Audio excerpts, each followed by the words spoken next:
What was I going to say? Oh, yeah. So let's just make sure that when you're speaking, speak directly into the mic, because if you speak sideways or whatever, it's hard to pick it up. It's called Redshift. Yeah. Redshift, blue shift, green shift. No, it's just Redshift and blue shift. It's just Redshift and blue shift. I don't know. It's that's the phenomenon when you hear the ambulance drive by. And it's like, woo. That's the name of that's the name they gave it. Which why do they have a name for that? Do with the mic. Oh, man. There's a name for everything. Yeah, that's true. There really is a name for everything. Did Keenan have any nicknames growing up? Oh, wait. We haven't started the podcast yet. You can do it. Hold on. I can name one. Hold on. Let's do the intro. Let's do the intro. We're doing it? Okay. We're going to... Are we? Okay. Yeah. Welcome, one. Welcome all to episode 60 of the None of Our Business podcast. We are your hosts. Philly fanatic, P Money, P Steezy, philanthropy, philosophy, sane, silent tempo, Lanos. We got Cianan, Cianan Duncan, C-section, C-notice, see your way out of here. And what's the other one? C4, like the dynamite. Or some type of explosive. Cianan Duncan. And today we have a very special guest. The one, the only, Cianan's mother, Corliss, Duncan, Faulkner.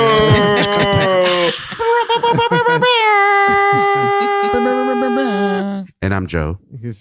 And that's Joe. Just Joe. Yes. Just Joe.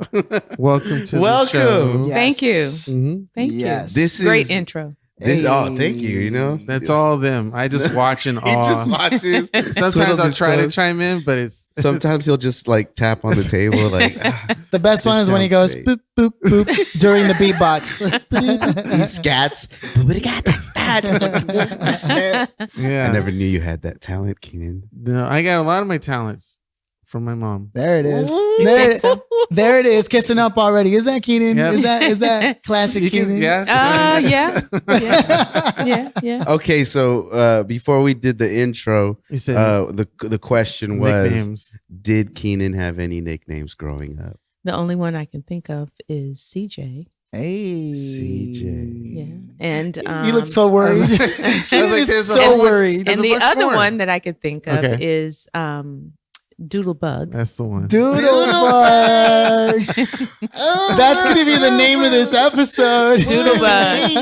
Doodle-Bug. Yeah, his brother started out as Doodle-B. Doodle-B.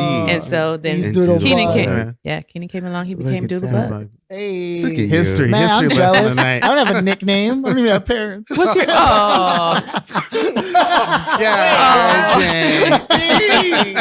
Was that less than 5 minutes? Self-deprecation. Damn it, Bertha. 101, buddy. Get it together, Margaret. That must have been an interesting childhood. Yeah. No.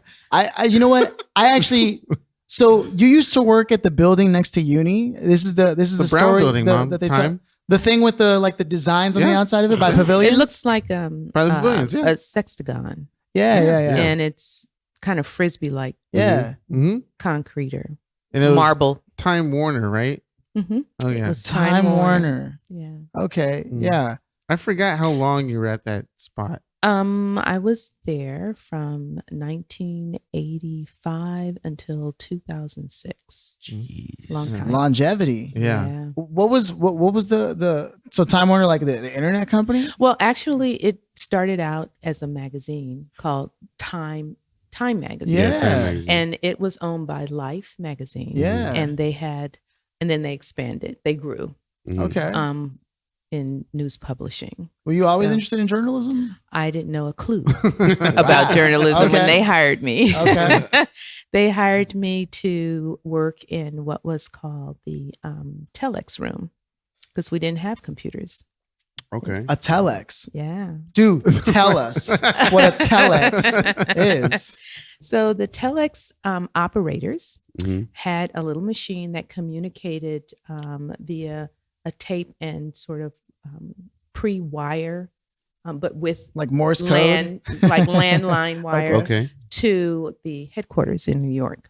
Oh. So there's a wire going from LA to New York. Well, like your telephone lines. Yeah. Yeah. Oh, yeah. They would do it through the telephone So it lines. was one of the first internet sort of things. Right. Super cool. Right. I started in 1985. Right. And at that time, things were becoming more advanced through attrition. Yeah. So we had desktop computers. Yeah. And those old With the big IBMs floppy- that Yeah, was, yeah. you know, the big things.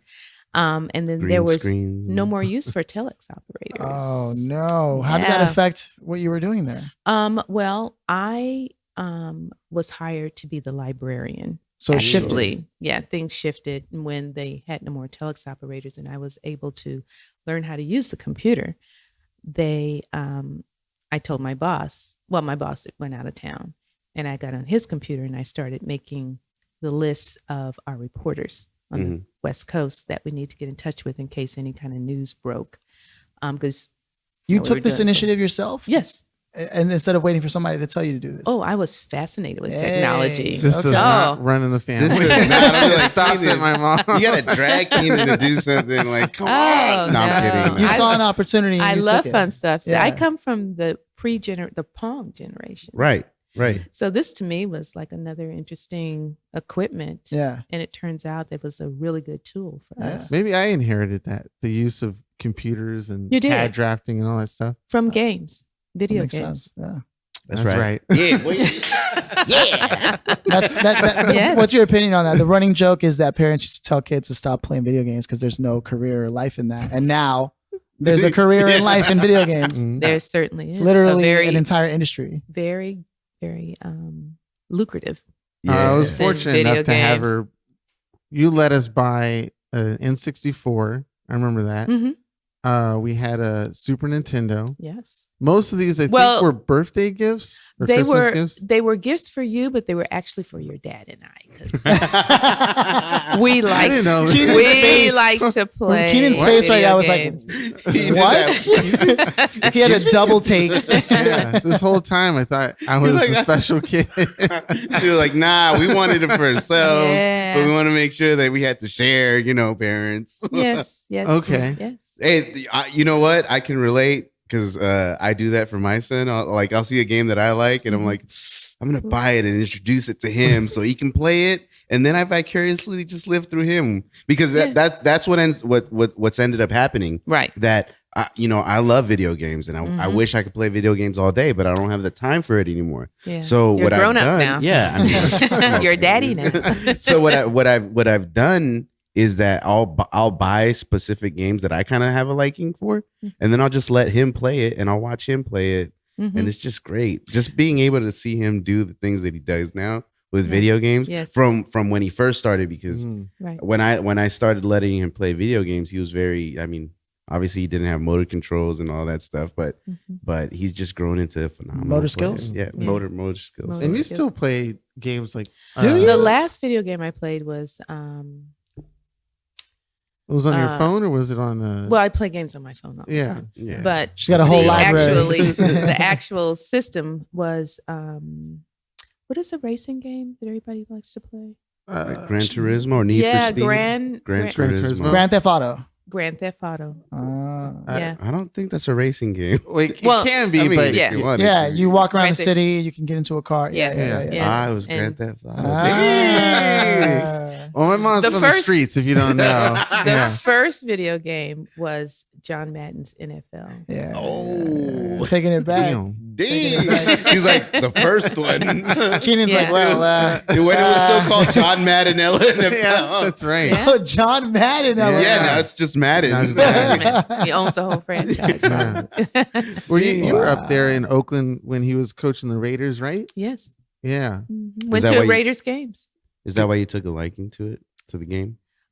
I just was fascinated with how the players moved around and you could see the yardage. Because it was like the first time something like that and was around. commentating in the crowd, and then they had snow. Yeah. Yeah. It's like how did Really they do that? pixelated. Yeah. How they doing that Yeah. shit? What? Yeah. Now, Yeah. now, as is there anything that Keenan doesn't realize he used to dream about doing when he was a kid that maybe you know, but he hasn't necessarily like seen in himself? Like confidence. like let's say he wanted to be an airplane pilot, okay. but he totally forgot, and you still remember him saying that. This might solidify what I tell everybody. So maybe, yeah.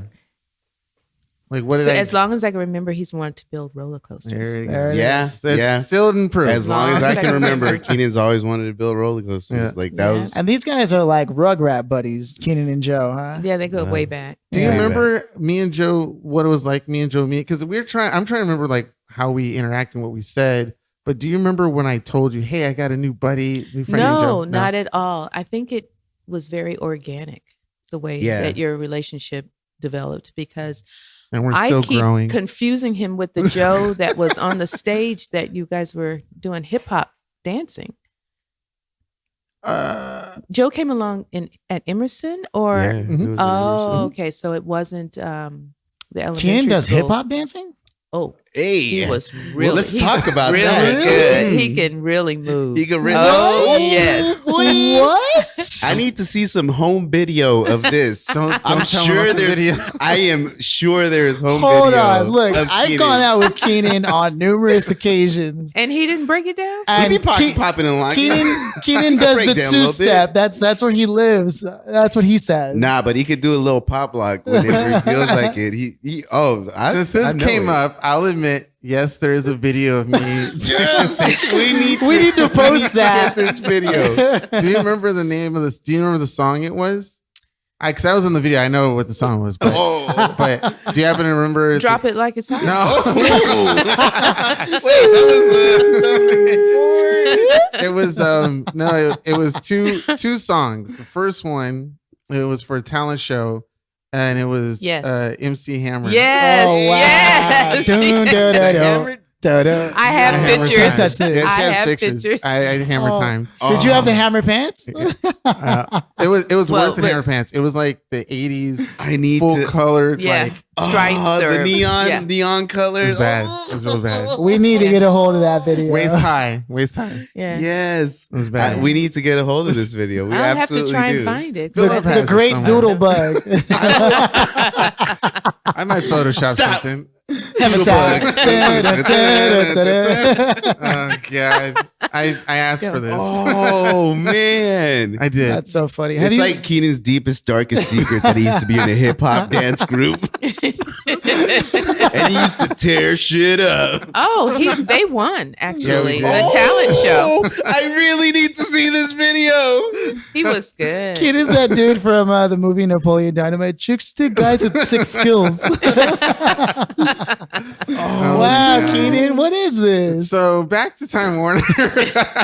Too serious. No, that's fine. Oh, no. Yeah, ask away. This should be the episode where you get to find out everything, anything and everything. This episode is Because going to I be have- called "My Favorite Little Doodle-Bug." Because I don't remember most of this stuff, and then Well- I hear stories from my mom and dad, and it's like, well, okay. Yeah. You know, I often think of that, like how. I mean, I remember how I was as a kid, but how was I perceived as a kid? You know, Yeah. Interesting question. You want to? do you have home movies of when you were a kid? Yes, actually. My Really? dad showed me them yesterday. They're No actually not way. home movies, they're slides. Back in the day we had Yes. slideshows of, absolutely. and he has them of me since I was 3. See, I feel like Wow. that's appreciated. I wish because I don't have anything of me as a kid, right? And I do I don't have mean to some bring it stuff back as there. a Somebody Right, does. right, right. Someone I got a does. I mean, there's things. a couple of photos, but like I mean, like video. Yeah, You video. know? It's Like if I had a video of me doing it, because when I was a kid, my dad used to take me to these like super Mexican like dance parties because he would Oh. write songs for them, and I would jump in the middle of the circle and like dance, you quote mean like unquote. for quinceañera? Yeah, like banda type. Like I mean, I mhm. wasn't into it, but that's what he was trying to write for. And they would always gift me a box of Hot Wheel cars, right? Like, Oh. and so that's where my entertainment was encouraged as a kid, Mhm. right? So, but I wish I had videos. dance, I'm gonna get paid in cars? Yeah, that was yeah, basically. Bribery. So I mean, you got the gold. You get to see yourself wearing the pants, doing the dance. You It's know? bad. I wish I still had video of me like Yeah. doing Well, that- anything as a kid. It's a rarity because I think my brother Philip found it somewhere hidden in his I mean, we're hoarders. The other Philip, huh? Yeah. Well, I'm Philly. And that's Philip. Yeah. There's a good distinction between you two. Is that so? Easily. And I complain to my mom a lot, quite heavily. Oh. Jeez. Yeah. Have you actually listened to any of the other episodes of the podcast? No, I Good. haven't. Because it's pretty. But my boss did. What? What? all of us were like, wait, what? Yeah. How was that? Did they like it? She was sort of impartial. Oh, I mean, I okay. think Okay. That's worse than because death. Well, I must tell you, she works at a university and she is a student advocate.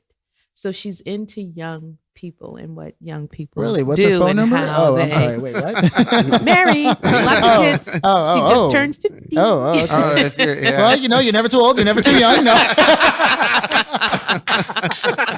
As you're holding your tea. Well, It's all shaking. He's missing his bit of biscuits and just like, well, I'll tell you. Get up to old, never too young. Oh, that's Right. sweet. That's sweet. That's sweet. That's Speaking of sweet. which, okay. out of Wait, all- no, wait. Sorry. Go ahead, I want to go go back to But her boss. save the thought. Yeah. Her boss listening to That's us. right. Yeah. Right. Student advocate. Yeah, and she is the well, she's not the president, but she's part of the Associated Students Inc. Mm. And you told her. And that we I have a- I talk about you guys. You're my kids, What's your son's doing? Oh, well, Philip's doing blah See, blah blah. sons in plural. You are in the Key. I family. know she was talking about Philip and you. Oh. Oh. She's And like, you, no. and you. See? I'm kidding. What are they doing? So- So I said, oh, Philip has a podcast that comes on Sundays and this time, and you can stream it. And then she said, well, how is it? I said, I don't know. Listen to it. Yeah. But now that I'm on it, Yeah. She's probably going to I'm going to have to hear it Yeah. before I tell her. So Yeah. it's Well, okay. I mean, you saw the first question Keenan started asking you or earlier his commentary, Yeah. Even all three of us were like, Keenan's getting it right. Well, if you think that's it, Keenan has another question that he's going to ask Yeah. ask away. shortly. What question is that? It's on Trello. You remember? Oh, that's right. So Oh, Keenan. you should do this. No, let's go with Philly. Your let's go with statement Philly's quick. question. It's a good thing I remembered because lately I have been forgetful. I was saying, so when I was a kid, I wanted to be president of the United States, right? Oh, you So- still can be. He still Truly can. more than ever before. I mean, we were right? going to start campaigning, but then he kind of got disillusioned. Yeah. The state of the world. But did you actually have any dreams as a kid that you actually got to see happen so far to this point, or are you still pursuing some things? Good question. Look at you. I mean, it's a thing that we all have to deal with, right? I'm a believer in opportunity Mm. and the way opportunities that make you feel good about yourself. And I never ask why not. I never ask like why. It's mostly why not? Why shouldn't I? Right. Or why can't I? Right. So Keenan's that way, I've too. done I've had many careers and I'm Hey. still working on careers. Amazing. Now. And I'm almost 66 and I feel like I just got started. That's amazing. So yeah, I set goals and then I strategize how I'm going to get there. And I do believe a lot of that don't be afraid of fear, because fear is a mind killer, actually was instilled in me by working at a news magazine. Really? Because during that period of time, I experienced racism, Sure. sexism, the whole fiasco with OJ, the whole fiasco with the riots, Right. and the earthquake. I mean, all these 95, life 96. things. You were Yeah. in a newsroom when all these things happened. You're right. 24/7 called into report. And I'm not a reporter, I was an administrator, but because we didn't have a lot of people on the ground for certain things, they would say, okay, Corliss, we need you to take over this reporting. And it's like, don't have experience. We don't care. Just ask questions. And so Nice. you learn on the ground, Yeah. on your Right. feet. Absolutely. Yeah. And you can't be afraid, because that would be counter Sure. to exploring, different things. And I believe different things is what makes us all very special. Because we none of us could be the same person. No. Or have the same dreams or ambitions. So the door is wide open. Yeah. And do you believe that that's more true now than it was back then in terms of opportunity? No. It's changed a lot, right? It's changed quite a bit, sad to say. Our youth, you fellas, are making your way. And you didn't have anything behind you. You just created. And I think creativity is the key now, because all of the systems that were in play when I grew up, they took a long time to happen. I would say just within the last 20 years, things have changed exponentially. Yeah, absolutely. And we can't keep up with our resources. We can't keep up with, keeping everybody in good health, in good mind, in good spirit. It's more of a challenge now. And in some ways, the internet has made that a more open doors. But in other ways, it's impersonal. We don't do those personal things. Back in my day, we had parties. Yeah. I mean, real parties. Yeah. This is where Cianan comes in. This is where I get it. And it was dancing and having boyfriends and girlfriends and socializing on many investing other 10 levels. cents into the payphone type of thing, right? Yeah, because there was no cell phones then. And You had to want to see people. You had to go to the people, Yeah. Yeah. and being very active, socially active, was a thing. We were involved in marches. We were, get arrested for Right. protesting a war that was unreasonable. You bring up something awesome that were you ever involved in like activist groups and things Sure. like that specifically? Yeah, Black Panther group. There it is. Yeah, in Oakland. And I was fresh out of high Yeah. school, fresh into college. This was in 1972. Yeah. It was early 70s. What was it like to be there? Amazing. I have flashbacks. Yeah. Yeah. Good flashbacks, Yeah. some scary flashbacks. Yeah. What was the energy like? The though? energy was crackling. I don't know how else to Sure. explain like, it. You it's can not like walk that down today, the is it? street. No, you can walk down the street in San Francisco and see one microcosm of culture across the street and be walking on this other side of the street and it's totally different. Oh, wow. A lot of mixing, a lot of meshing. There were still some boundaries and limitations, Sure. but for the most part, it was the end of free love and, that Right, whole just out of the generation. 60s, yeah, we yeah. were just creeping out of that.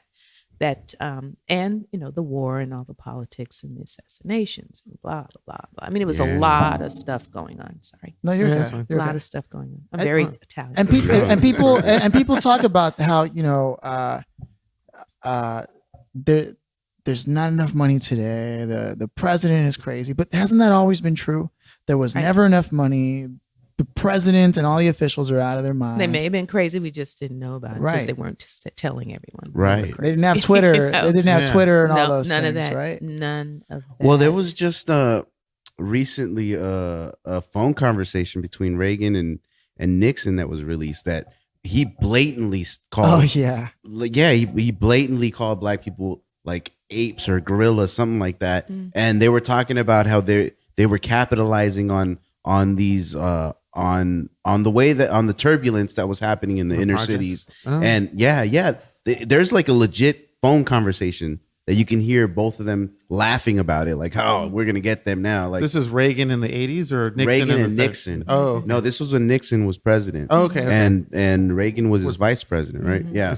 Okay. Yeah. And Wow. this was a legit conversation that they had. And so that's been hidden away. So I wonder who released it. Like this is It where was the just recently released a couple years ago, maybe. I think I actually remember hearing because this about that. supports the whole conspiracy theory group in the sense of they- somebody has information, they withheld it on purpose. Well, it's like the infiltrating the Black Panther Party and making sure that it disbands because it was creating a political force that could challenge the status quo. And on the level of childcare, Child care. Head Start was Yeah, started by Head the Start. Black Panther Party. Really? Mhm. Yes. So a lot of those initiatives. Yeah. You have to realize that this country was built on capitalism and all of its many forms from as early as the 1700s.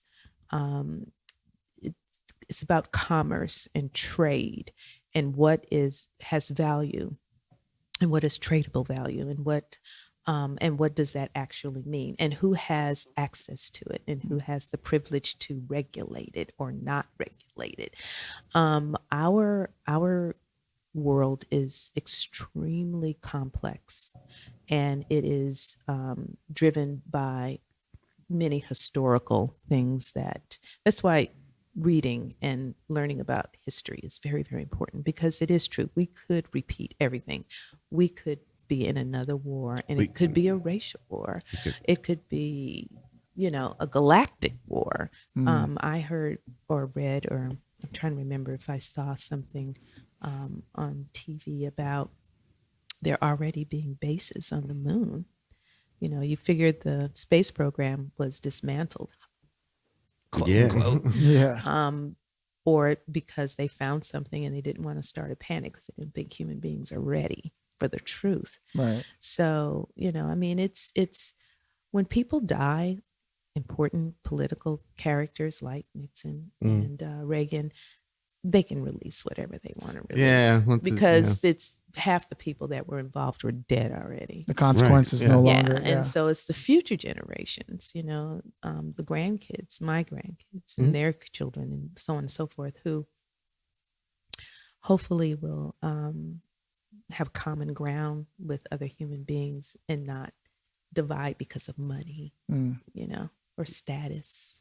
Yeah. It's a pipe dream, maybe. But given that you've seen what the world was like before social media and the internet really displaced that connection between humans and society, and what we have now as a reality, can you see a way of those two worlds working together that isn't being done yet? I think the world is getting smaller. More people are traveling. They're getting out of Dodge. They're getting out of their comfort zone. They're reaching out to see their commonalities with everyone else.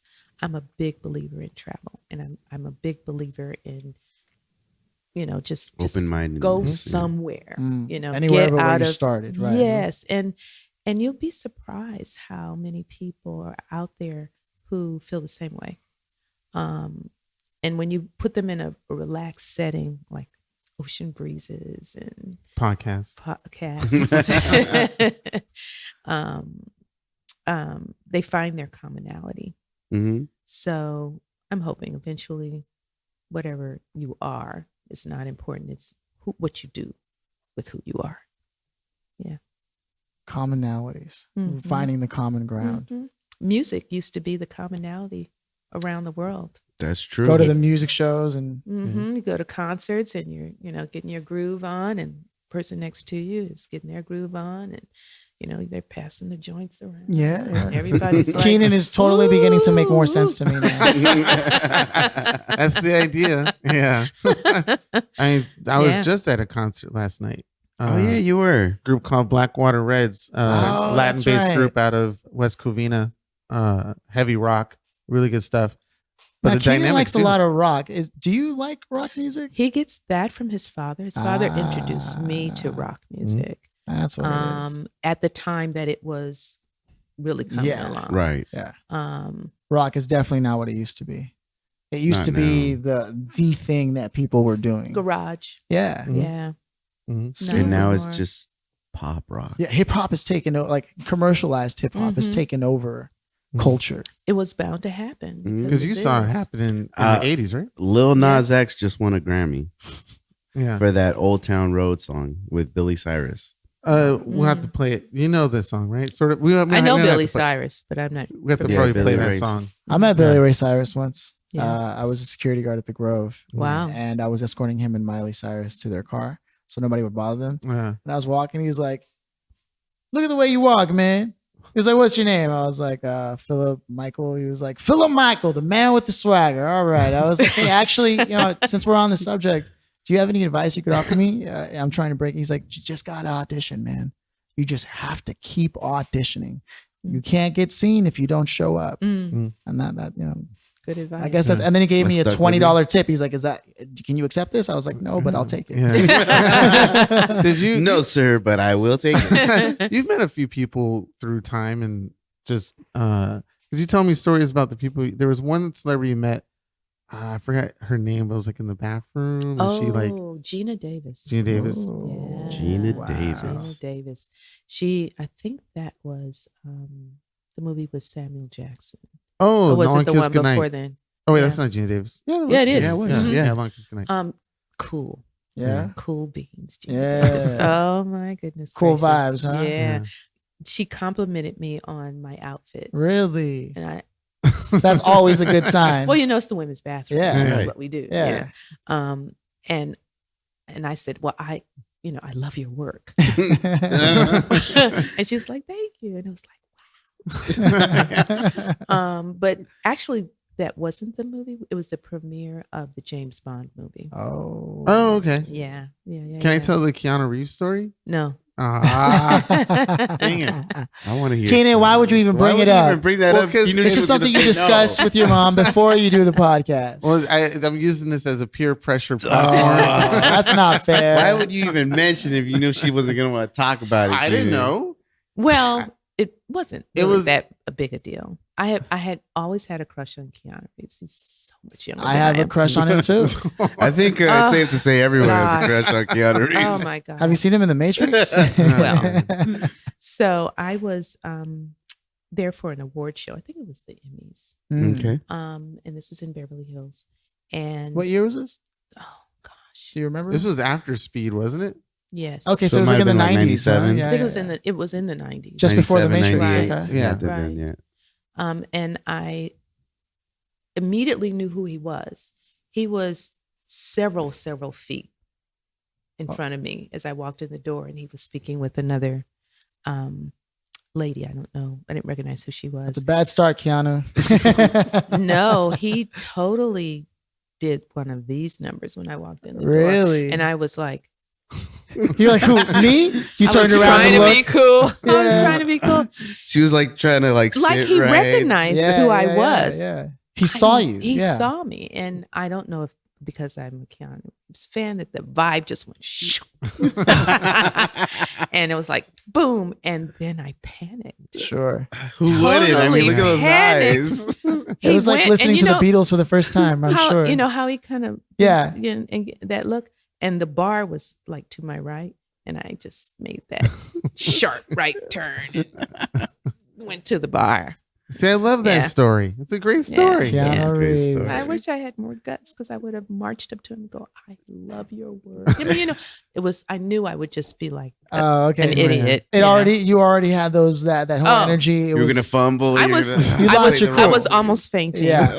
That happens to Philly quite often, doesn't it? Keenan, see, look, so Keenan has this impression of who I am, but I'm truly not that. If it does happen, I'm totally clueless, you know. I usually carry like a what do you call it? One of those wheelbarrows just to help the women out get back on their feet.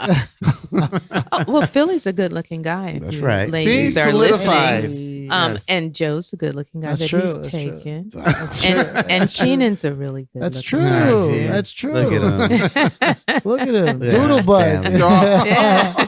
My little Doodle-Bug. My favorite little Doodle-Bug. Keenan is immediately regretting this decision. It's too late. It's over. But I tell Yeah. you, celebrities are really, you know, they're celebrities, and I, because of where I worked, I Mhm. just felt it was against the rules to Right. approach anyone. Sure.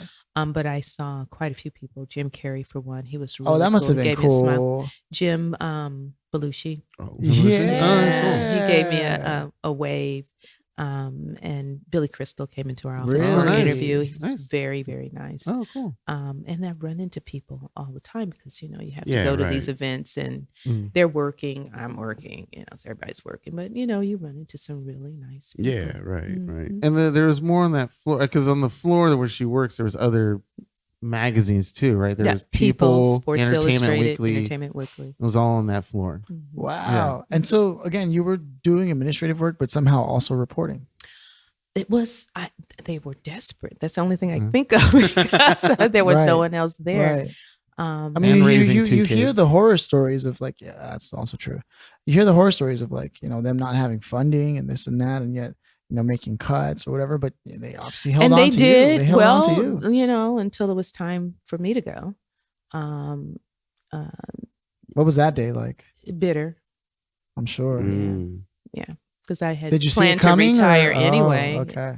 But because they really didn't need, honestly, reporters on the ground because they could do everything Online. through the online, Yeah. through the internet, and it just kept getting more and more advanced. And people weren't really, web pages were starting to come out as Yeah. well, and apps. So people weren't really reading the media. If you look at the magazine today, as opposed to when it was in its heyday in the 60s, 70s, and 80s, even the 90s, it was about that thick. And you look at it now, Articles it's just and really articles. paper thin. And Yeah. they don't even have a masthead anymore. That was one thing I was proud of, that I could see my What was name in that? the masthead in Oh. Yeah. On the magazine every beginning, week. Yeah. Yeah. Mhm. I have a story that's related to this. I wanted to work in magazines for a long time Oh, too. okay, publishing. And what is that? LA Weekly? LA Weekly. Yeah. Mhm. This was back in 2007. I had just graduated high school and I was like, I'm going to work in magazines. Mhm. That's what I want to do. So I called up LA Weekly like I was a customer. And I was like, hi, yeah, I'd like to buy advertising space for your magazine. Mhm. And this girl started talking to me. Oh, hey, sugar, what's your name? Like sweetening me up, Mhm. because apparently I was a customer. Told them my name was like Derek LeFew or whatever. I was just making it. And they're like, Look at oh, that. she was like, are you from New York? It sounds like a New Yorker name. I was like, actually, I am, miss. Yeah. You know what I mean? And so I learned her whole sales pitch, what they were offering. Mhm. And then I go in to meet with, I still remember his name, Philip DeFilippo. That literally was his name. Some Italian dude. You meet the weirdest I people. know, Like, with the I know. weirdest That's a names. name. I know. Hell of a name. Philip DeFilippo. I know. Like, And what? so I'm sitting in the office, and I remember 2 years prior to graduating, I had read the book How to Win Friends and Influence People, and so they talk about looking around in someone's office for something that relates to them personally and asking them about it. And so I was like, "Oh, is that a picture of your family?" That's how I started the interview. And he's like, "Yeah." But at the end of it all, even though I did everything I did, the guy goes, "Man, I thought it was rude, but he was like, you make a better car salesman than anything, man." I was like, "Wow, okay." He was like, "You just don't have any experience, but keep trying, maybe next year." And I was like, "Wow." And I thought I had really come up with something, but magazines at that time, point why I bring it up is because I walked out of there with a copy of the magazine. I was like, that's cool. I'll just call everybody else on the on the masthead until I get somebody that gives me an opportunity. Right. Nobody ever did because people were hard to get a hold of at that point. Yeah. But magazines, I mean, their building isn't there anymore. It used to be on But the Brea. probably losing their job. Yeah, They lost that's what it their was. job. Yeah, They the whole did, thing changed. Recently too. I think LA Weekly was just bought out by somebody maybe 2 years ago. Mm. And they cut a lot of people. That's the merging.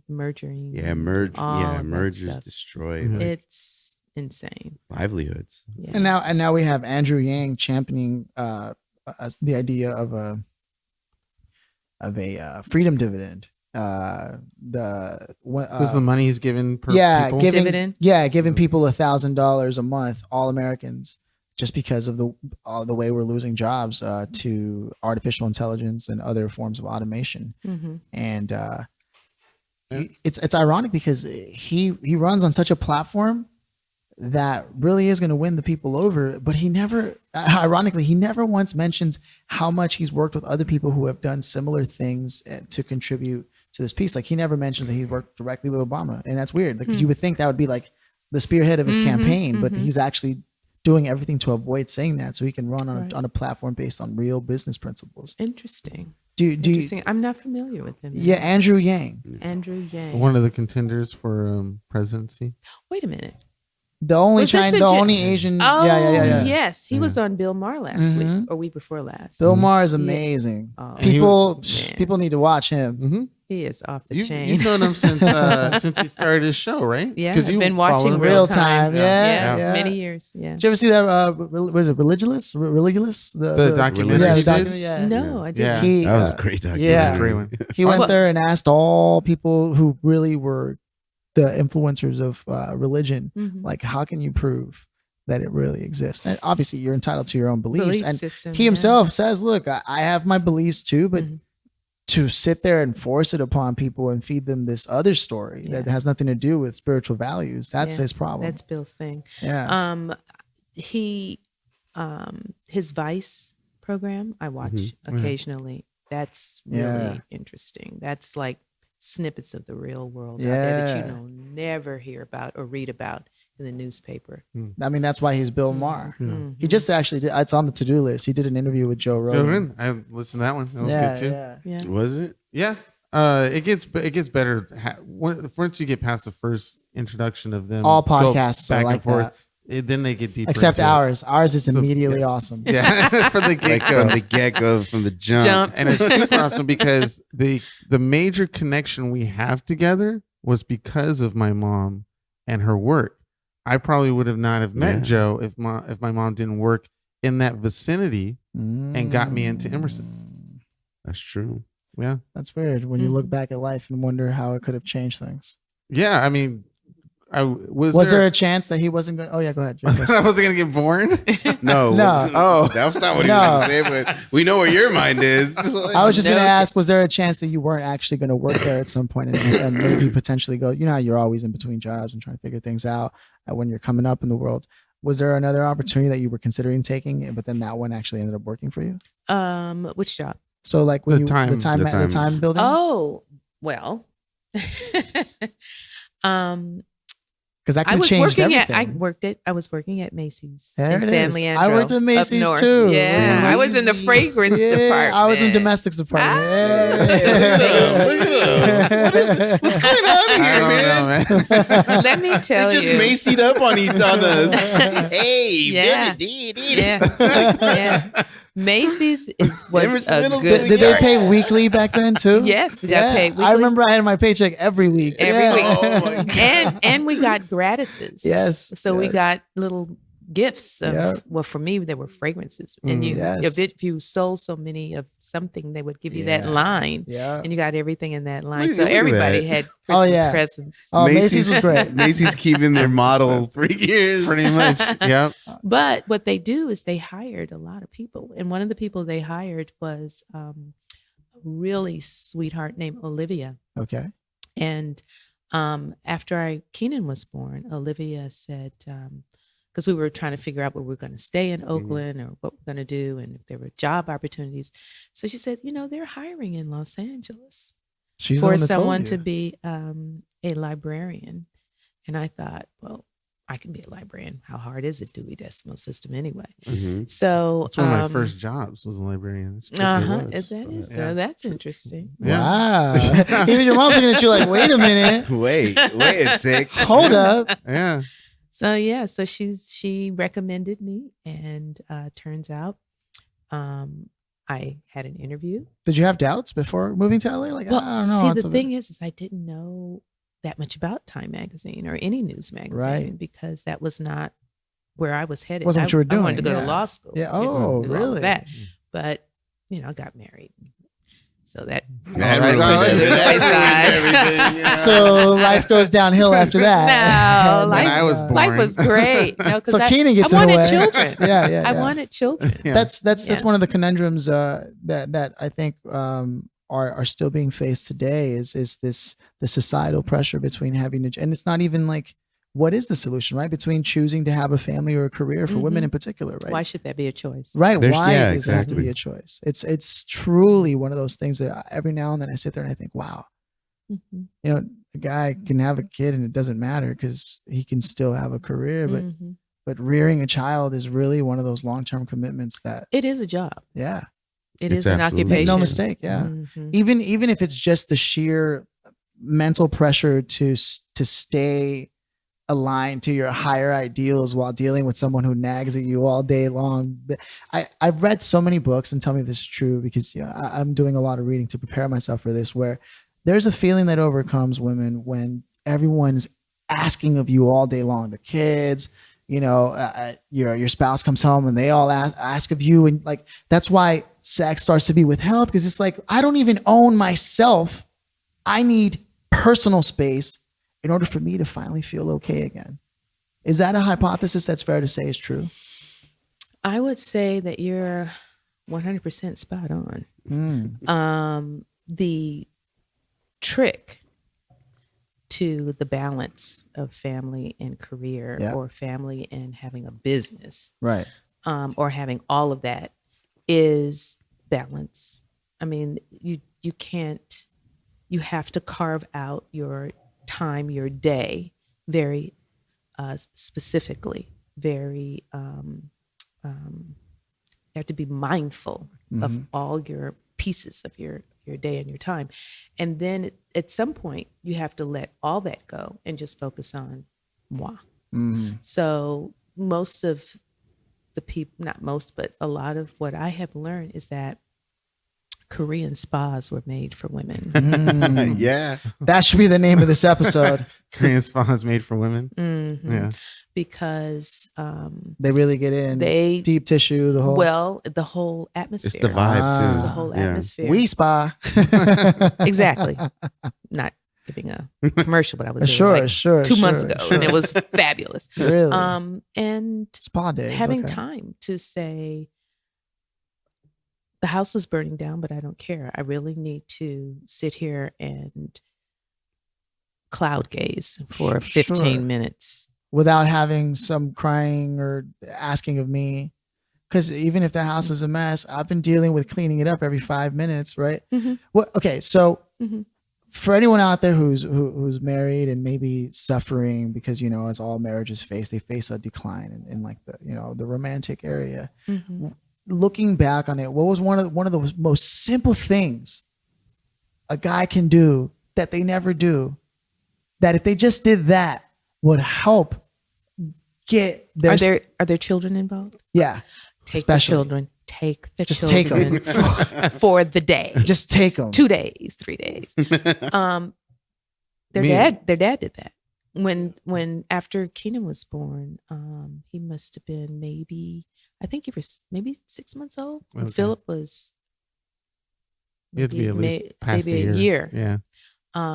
He drove them from Oakland to LA for like 2 or 3 days. Right. And so in that time, well, at first I was depressed because it was like, oh, there's nobody here. The kids are all gone. I hope they're okay. No cell phones at this time. Right. You can't call or text. That's great. You could had miss to wait people. till they get there. Yeah, you could miss people. So, and he did it. And my mom was she adored him. Oh. And she admired the fact that Dad, with these 2 kids in diapers and had to feed them and get them here, and that's a 5-hour trip if you're driving really fast. He did it. No problem. Hands down. I'm pretty sure that he was, oh God, but Well, yeah, our other nickname as kids was hard-headed. So we were horrible kids. No, you weren't horrible kids. Not by any means. I definitely ignored a lot of instructions. But you see, it's cool to hear that advice because, I'm nowhere near having a relationship on that level, but the relationships I have had, I can see into the problems like further down the line, how they could evolve potentially. You project? Yeah. And so I start reading. Not good. Which it's a habit I have. This is...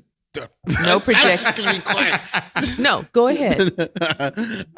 Go ahead. Well, speak your mind, Joe. Come on, Joe. Bring it on. We've spoken on this before, and we basically tell Phil, I'm going to sip my tea. Love is not in a book. Like, it's not in a book. You can't project. You can't anticipate what's going to happen in a relationship. You just have to live the love. Like, and that's how it is. Or be in the moment. Fair enough. And yet it was because of those books that I was able to formulate the hypothesis that you said was spot on. And I haven't even lived that. Yeah, but So I understand that there's times and places for things. There's time and place. He's like, he just gave me the stank eye. He's like, So shut anyway, your mouth. I looked over here from the shoulder. He really did. Oh man, it's like I'm gonna give you this fact. that cut There you go. deep. Yeah, take that. I just sipped my tea, but that's none of my business. Apparently, No. it's all Let your me see if I can business. add. but let me add. you're an advocate of reading, right? Oh, I'm an advocate. Yeah, See? huge. She got me into the Harry Potter books. Really? Because I wasn't a big reader. Actually, matter of fact, full disclosure about me and me. You never finished the Harry Potter books. No, I did. They were good. But the reading that actually got me into reading, I don't care what this makes me sound like, but it was these very old books that she had in the back room that we saved finally, and it's the Nancy Drew series. Okay. And it's a series of The Girl Detective. Yeah, it must have been like awesome. 10, 15. A lot Mystery of novels, yeah. But from the late 60s, early 70s, like there are some old. She was like the answer to the Hardy Boys. Yeah. Like, She actually it was a gentleman that wrote the Nancy Drew stories. Carol Really? King. His name was Carol King. Back in those men were named Carol. And he made a female protagonist. Yeah, That's pretty cool. I have all the first editions of those, a Because lot. my And that's why I mom- wanted to keep Wow. them because we Yeah, were you cleaning. I gotta was like, keep we got to those. keep Right. this. And that I don't know what triggered it, but I think I saw them. There was something about these The clue old in the books. It looked clock. like I was doing some Lord of the Rings shit. And so I was like he found them and he's like, what is this Mr. Light? yeah, some I National know the Treasure exact stuff. feeling you're talking about. So I started reading that, and then that got me reading more, and I was looking for more stuff to read. Then I fell into Harry Potter. Then I You started reading Stephen King. You read a few Stephen King, and then I did some Yes. philosophical. Then I did like Chancey. Plato's Yeah. Republic. You know, I started buying those books. Yeah. Yeah, See, I And look know at you the now. exact feeling. I know I don't read shit now. Not I even haven't on your lifted a phone. book in years. You Yeah, have my no phone. excuse. You can No. read it on your phone. That's I know. also and my true. iPad. That's true. It just Or doesn't have the same smell. Audiobook. Audiobook. Audiobooks. Joe's You a like big audiobooks? audiobook. Yeah. Audiobooks are good. Yeah. I'm a huge advocate of I still audiobooks. don't know how people don't just have the app. I mean, I'm not even trying to shamelessly promote it. I listen to it voraciously. It's Scribed. Scribe. Yeah, that's, SCRIBD. It's like Yeah. $8 a month, and you can just. It's not like Any book? Audible. Any book. You can listen to 8 books at the same time, and Huh. they don't charge you more. Okay. Hmm. I'll refer you so that I get a free month. Use those points. Yeah. That's No, some but seriously, And then he'll multi-level consume as marketing much shit. as he possibly can in that 1 free month and then cancel the subscription. I've literally read hundreds of books. I Listen. really have. Oh, wait, read. Read, yeah. Oh, yeah. Philly's read Yeah. hundreds of books. And it's insane to me because again, like and Joe has a point to this. I've read so much that I have accepted the fact that there are some things that only life can teach you. Well, so that's the main question, right? Can you read experience? No, You can't No. read experience. but you can borrow from others' experiences that may come. It's like kung fu training or anything else, like in sports, anything athletic. You train and prepare, but you can't take the push-ups into the ring, right? So the exercise has Right. to be thrown out the window, and you have to hope that your training comes back like a Jean-Claude Van Damme montage, in the middle of the fight. You know what I'm talking about? that's Remember your training. that's a very different mindset than engineering or the sciences. It's all about Your training. not about it's all about what's in the book, how it's perceived in the book, Right. and then Procedural, and then you empirical, have to take what you got in the book into the real world. It doesn't work. It's like you have to bring it in. the hard sciences. It's like almost like the complete opposite of your figurative. it's the wax terminology. off to my wax on. Kind of, sort of, but it's just a weird example. It's just a weird. It doesn't follow that same rule. Right. Which is the same with like cooking. Like almost there's yeah, a recipe. You follow the recipe, you're going to get the food. Mm-hmm. Do you actually enjoy cooking? Is that a thing you It's like to all about math. do? With cooking? It's all about Yeah. Or just life I mean, in general? consider you're Life, measuring, everything. you're doing all Everything. these things. It's about Everything math. is about math. There are those my worst mavericks subject. the numbers. That's It my just- worst subject. toss their own little sauce and like. Well, you make some really good. Oh, we haven't taken you. We have to. I have to take everybody here out to Gus's Fried Chicken because my mom makes some really good fried chicken. Okay. And then when I had Gus's Fried Chicken, I was like, You're like, This is better than wow. This is better than my mom. It was a challenge. So this episode is over. It was great having you on. I'm sorry Keenan said that. Clearly, tact was never a lesson he learned. Something's better than your mom's. I did not say it was better at all. At all. I'm just. He said, I said it was a contender. I said it was a contender. Yes. Okay, so why doesn't Keenan have any tact? Can you answer that one? What the fuck? Now this podcast is over. Anyhow, Keenan, my feelings are not hurt. It's okay. I don't really cook fried chicken anymore, so I'm probably not. well, didn't you pass probably that out of recipe it. on the Philip? No, No, he doesn't know. Oh, no. Maybe you should get the recipe. is it still? I don't. Do you? I have mom's cookbook. Okay. Granny's Oh, see, it's cookbook. not. It's See, your that's mom's cool. cookbook. That's Yeah. cool. I once went to a Thanksgiving I was invited to one odd year, and I was at this table with people who I barely knew, but they were just happened to be available for whatever reason. It was like, Oh, that's how it nice. worked out. And so I'm sitting there, and there was one guy who said, to this day, I can't believe my grandpa on his deathbed, when I asked him, do you have the cheesecake recipe and can you share it with us? And he said, no, just simply, and just went to the grave with it. And Whoa. he took it personal because apparently the cheesecake was that good. Yeah. But like, can you imagine? It's not meant for this world. Yeah, it was a flat no. It wasn't, Wow. So it's cool to see that you're like, no, we've got the cookbook. You can Yeah, the And recipes. our family is big on cooking. Your side is from the South, right? Louisiana, Texas, something like that. Not Texas, Louisiana. Oh, shit. Were you Okay, born? Are you where from is- Texas? No. Most of them are from Texas via Mississippi. Oh, Mississippi. Oh, Okay, yeah. okay, Some are via Louisiana. okay. Okay, I was one state over. So Southern cooking, Yeah, Yeah. Southern That's cooking, where all which the flavor is actually is. extremely unhealthy for you. Yeah. Yeah. Crisco. Yeah, just eat it out of the can, basically. I don't think they've tried our grandfather's or Papa's sauce yet. The barbecue Definitely. sauce. Yeah. Definitely not. But It's It should be patented. yeah. We've been debating on because it's that good, and that Come was on what we now. passed on. come on now, I know. do it. My mom's Remember- dad, he used to have they're like, well, I don't know if it's all Latin culture, but Mexican culture, there's the guava fruit, right? So you make a jelly out of it. Mhm, guava jelly. Yeah. So you make a jelly out of it and you pour some milk on it and you eat it like a porridge or Right. something like that. Right. So he used to make the greatest, they call it guayabate. So he used to make the greatest guayabate ever. And none of the daughters learned how to make it. Oh no. So when he passed, it was gone. It was lost. No one could ever make it the same way. It was crazy because it was just like perfect. and it wasn't written down, right? It was all in the wasn't head. written. I think that's what makes it fortunate that we have a cookbook. My that they wrote mom down in. That's had dope. a recipe book and a recipe card where all her recipes are. Oh wow. And then your Uncle Bob gave me a New York Times cookbook, and, And then I I have- started writing And I have recipes my on that. dad's So yeah, mom, it's the all grandma written down. cookbook, yeah. Yes.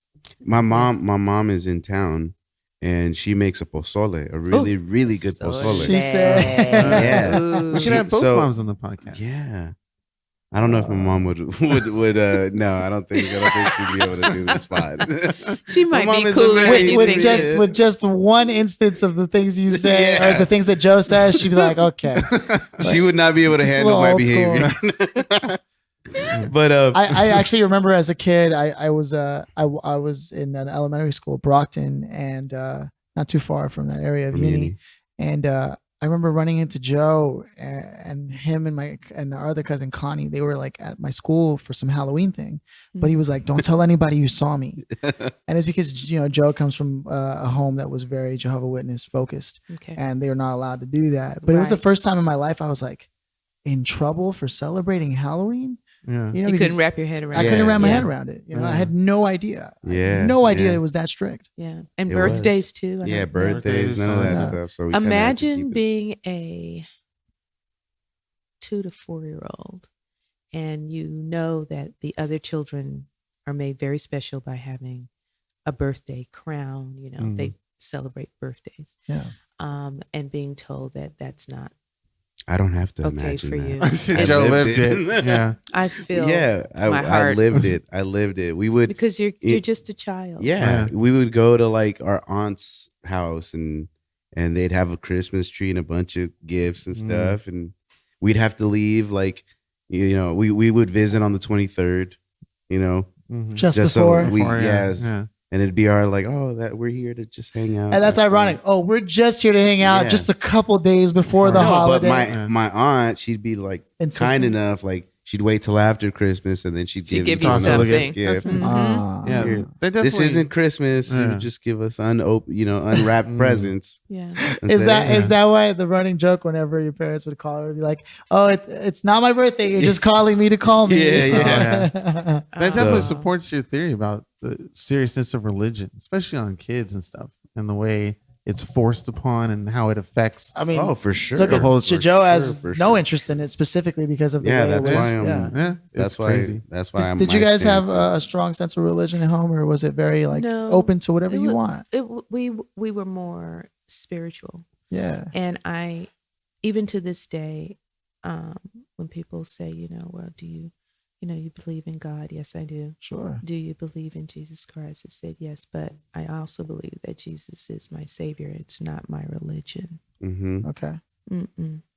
Okay. Okay. Mm-mm. It's a personal. It's a thing. personal It's thing. a personal thing. Either you do or you don't. Yeah. Mm. Yeah. Yeah. Like that. 100%. I mean, it's a personal experience. Yeah, totally. It's not something that should be No one thrown can on- describe yeah, it. No one yeah. can, justify it. No one can, destroy it or. That's like what it's like for me and pizza. It's a personal experience. That's like with me and Wee Spa. It's a Oh, personal shit. experience. There you go. It's Korean like, spas you were know, made for me- women. It's like with me and alcohol. What's I mine? thought that was a big beer he was drinking. It's right going now. down the line. I was like, I gotta think of something quick. Kitty's like, it's like me and. But I gotta keep it PG because I can say something really nasty right now. I drink to that, brother. Yeah. So Keenan actually exercising some tact here. That's a new one. I know. Well, I was literally on the tip of my tongue to say it, but then I looked over and was like, ah, He looked over at his mom's eyes and realized, I can't live like this anymore. Well, at least not on this episode. Wait till the next episode. yeah. You're like, yes, mommy. I want to keep my delusions. Oh, man. Well, I say a lot of rough stuff around you. You do. I do. You have. She knows. Yeah. Yeah. That's funny. And vice versa. You'll say some things I'll be like, what? I know. Well, Oh, what? Yeah. Potty mouth. Mom. Potty mouth. Yeah. Although I know Philip doesn't do it. He's like the one in the family that doesn't say anything as He's not here to crazy as defend Lida. himself. So let's attack. No. No, yeah. he might be like your grandmother who Oh, okay, yeah. never said cuss words. I mean, I cuss like a sailor. Mhm. I admit it. I know. Did My you cuss dad- when I was a kid? Like yeah, a baby? yeah. Okay. You, me. I mean, me, your At dad, you, your grandmother. you know? Yeah. Yeah. Fucking You little A. shit. No, I not told you I was quite a- like that. I was a hard-headed kid. I definitely I had to disobeyed blink. a lot. Really? You did Yeah. not. No. You can tell them I didn't wash my No. ass for years. Well, you're doing it now. You have to agree to Like, it. I mean, Come on, Mom. That was your chance to make me look better. Yeah, That's Yeah. funny. but Yeah. we roughed house a lot. But I'm trying to remember those pivotal moments where I know I messed up. But I can't remember. Maybe Well, inviting her to the podcast to reveal your dark Yeah, I know. secrets. Well, the pain was so traumatizing. I just blocked it out of my memory. Oh man. I think you learned a lot from your brother's mistakes. That's what usually happens with the younger kids. I I kind of didn't, see. no. You Joe did. did. Did you create new ones for I yourself? did. Oh I boy. absolutely did. Like Oh, my boy. mom had to bail me out of jail like Oh, Oh. once. So yeah, that was pretty tough. yeah. Yeah. And that's the one I definitely, not on the jail part, but on the real bad stuff. So like gangs and drugs and stuff like that. Babies, mamas. You know, I Keenan has babies, mamas. what? Oh, She said, "Thank goodness, no." Yeah. I kept pointing them out on the street. Not her. Hell no. I'll kill you. Did Keenan So ever bring somebody home where you were like, like, "No, Keenan. no, they never did. no." Mm-mm. Okay. Except for, yeah. Wow, we have to edit that Yeah, out. no, you're good. You're good. Except for that one, right? well, you liked girls. I was Yeah, happy. yeah, I like girls. Good for you. You know? Yeah. He took But it's two okay. to the prom. Where were Hey. you, Joe? Were you there? Yeah, it was. Yeah. And I he- didn't even he knew- have a prom. I couldn't find a prom date. Joe knew my 2 prom dates. Yeah. Yeah. I don't believe you. Such has been the I story don't of my believe life. you. I know. I don't believe it. I know. And Joe keeps telling me it's because I have these standards that are impossible. They are, man. But like I Are just they unrealistic? no. Philly? But I also just would like to have someone who can carry a conversation on the same level as me. And Joe just tells me I should probably. But opposites attract. Hey, I said that too. Hey, bow, bow, bow, bow, bow. Bra, ba, ba, ba. Bra, ba, ba, ba, ba. What the- Look at all this cognitive bias. You walked into that one. You know what it is I often look for reasons why I'm wrong instead of reasons why I'm right. And more often than not, I always find what I'm looking for. Well, I feel like my mom can. One of the other main reasons I have her on here is that if we do bring up relationships in the conversation of you, that she can provide a great insight of a lot of her knowledge and it's, the people you've been with and the relationships you've had, to transfer your experience. You're like, you can Yoda Philly, turn him in the. But Qui-Gon. It doesn't work for you. I walked in.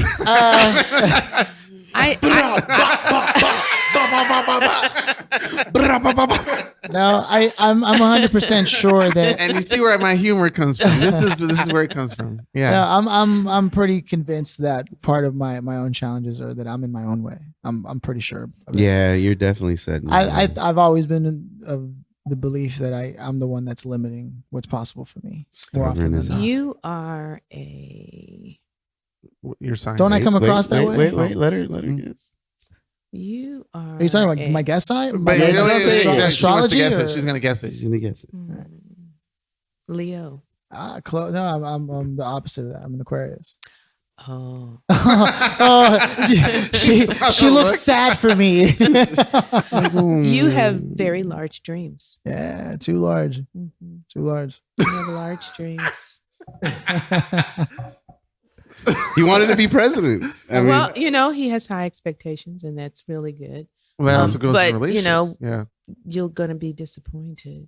I often Would you am. have? I often am. In fact, that would be the color of all that is my existence. Often disappointed. Yeah.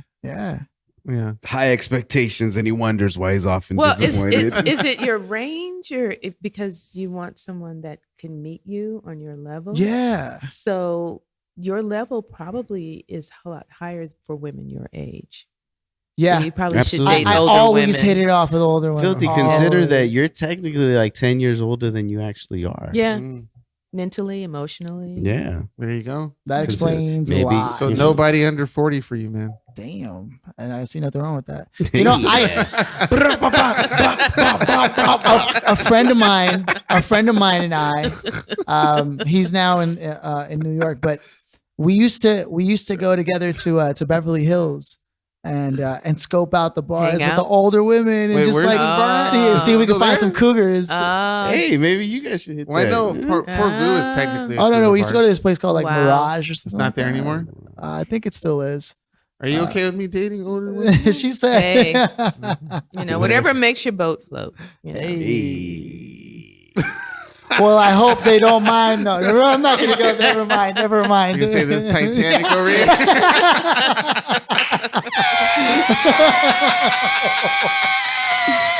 Oh my gosh.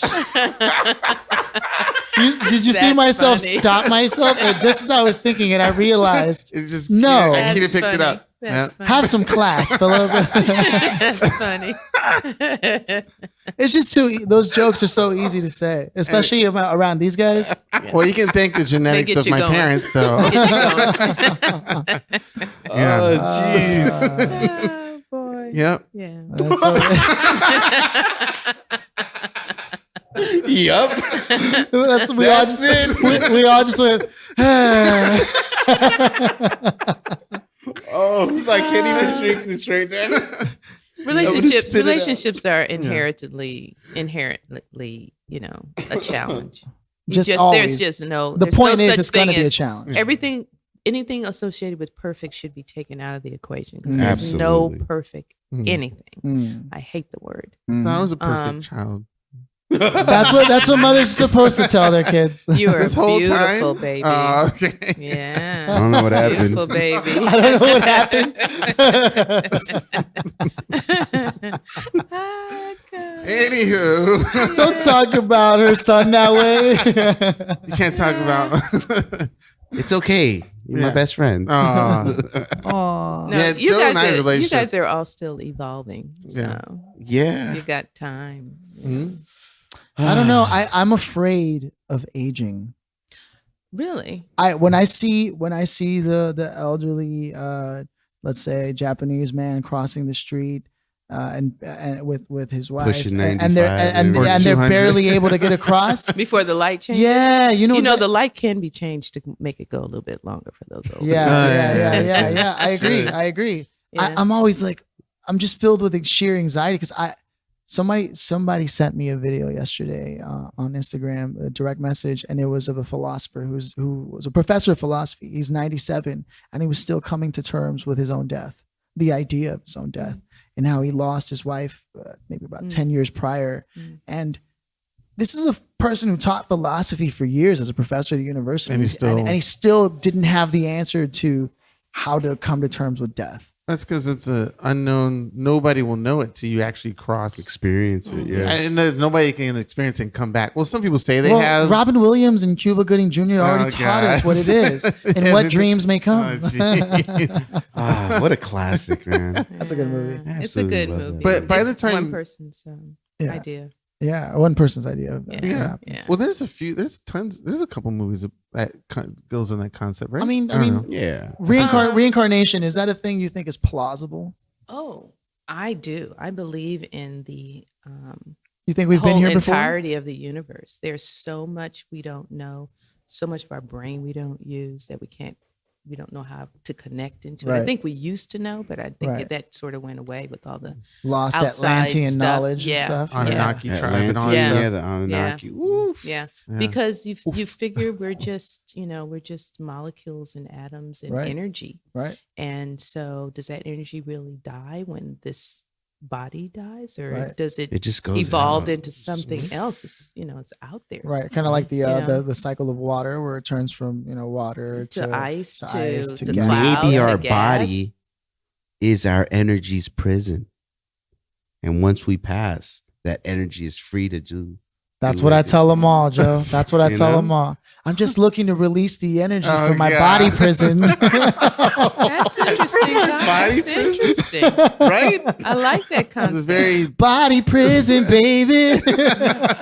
Yeah, because you have to breathe oxygen, you have Yes. to eat, Right? you have to do all that stuff, and if you Mm. didn't have all those things, what would you be? Energy, right? And that's why all the great arcane literature talks about this idea of the true self. Mhm. If you chop your arm off, are you still you in essence? Yes. Mhm. You have that phantom painting Yeah. too. And the exercises they have you go through in this arcane knowledge is about picturing your body being burned, your body being drowned, your body being shot. Picture your body dead. And no Rasputin. matter what you do, you are somehow still able to observe the self. Therefore, you are not that. And until that idea until you can cross the chasm of that idea to the point where you are that idea and you understand it, you will continue to suffer in this life. Well, because That's their idea. religion. Yeah. That's Heavy right. quotes. Heavy. So the idea of energy, though, that is something that doesn't require anything to exist or move freely, right? Energy is.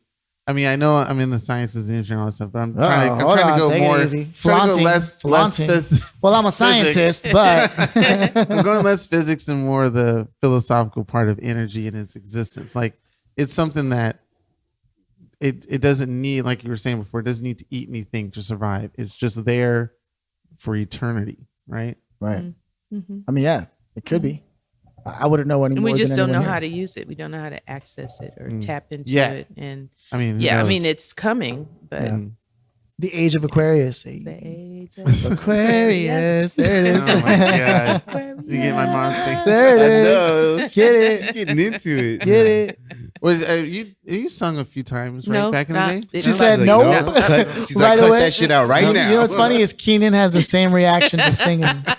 You'll bring it up. He goes, no, but not happening. Not I, buddy. Nope. But you were also in theater, but you were in the play Chicago, right? Not Chicago. Oh, what was the other? Get it together, King. I know.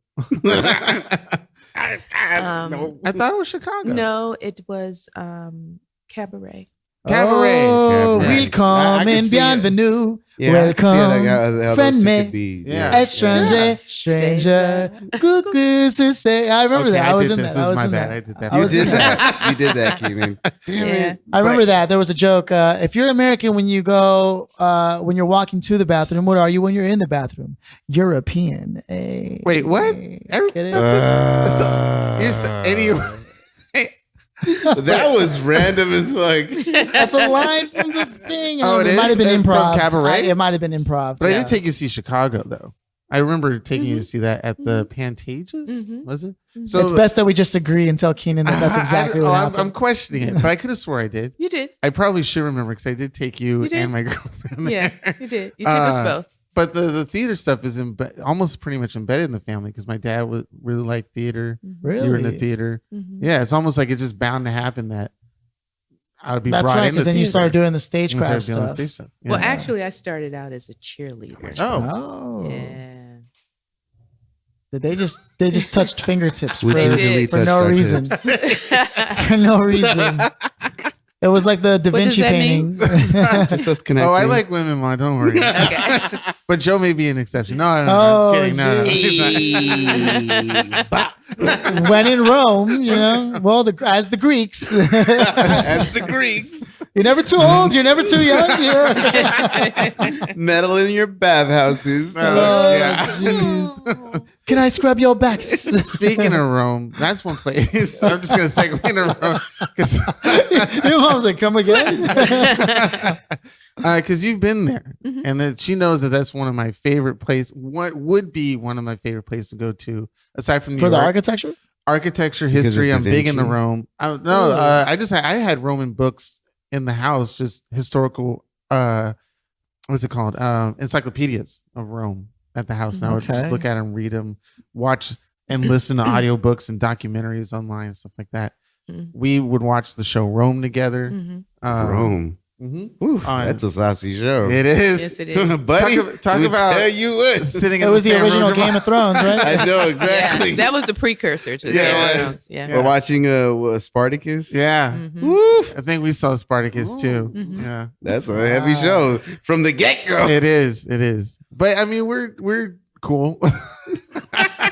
We're good, Well, can you remember the first movie you actually saw with me that was like rated R and that had like some stuff in it? Oh, wow. Like, Was it? It wasn't like Predators. Where you were like, it was you didn't cover your eyes. No, it was. yeah. It was. And you guys are. Was it the first Mummy? Really? With was Brendan it- Fraser? Because I used to get His um, acting's pretty scary. We used to be able to go and see these premieres. Yeah. and Yeah. stuff. It wasn't the Mummy, but I have a great story about that one though. It was. 'Cause that was PG-13. The one with Keanu Reeves. Oh, Speed. Speed. Yes, and I do remember you telling us, and it's funny because going back and rewatching as an adult, I'm like, it was a cutaway. It wasn't so But bad. you were a child. But she I know, probably yeah. didn't know Yeah. right away that it was Yeah. going to be Also, it was gonna cut away. the climate back then. I mean, Uh-huh. like, Yeah. look at the cartoons back then versus now. Like, True. we're so much more liberal now. Yeah. And we're still pretty prude compared to the rest of like Europe and stuff. But Yeah. And it climate did- back then, It did show the proof of like the seriousness of movies and what it does to people's minds. Because I remember my brother freaked out because he rode the the blue bus, as we used to do, Yeah. and the blue bus did get blown up in that movie, and it did freak him out. Yeah, he was Heavily. pretty upset. Mhm. And it's like when people say, "Oh, movies, it's just a movie; it doesn't affect something like that." But here, I have experience. you with my mentioned brother. that you don't watch scary movies for that reason, right? No, I have a very vivid imagination, and they would know. I really can go out there, and this. I probably should have asked you if I can bring up certain things. That's now. This is about the movie Psycho. You saw Psycho? No, but you did. And the thing about scary movies is that I would if I see something, mostly paranormal, not horror / stuff, I can do that all day. But paranormal stuff that I have no control over anything at all, especially the ones that mess with the mind.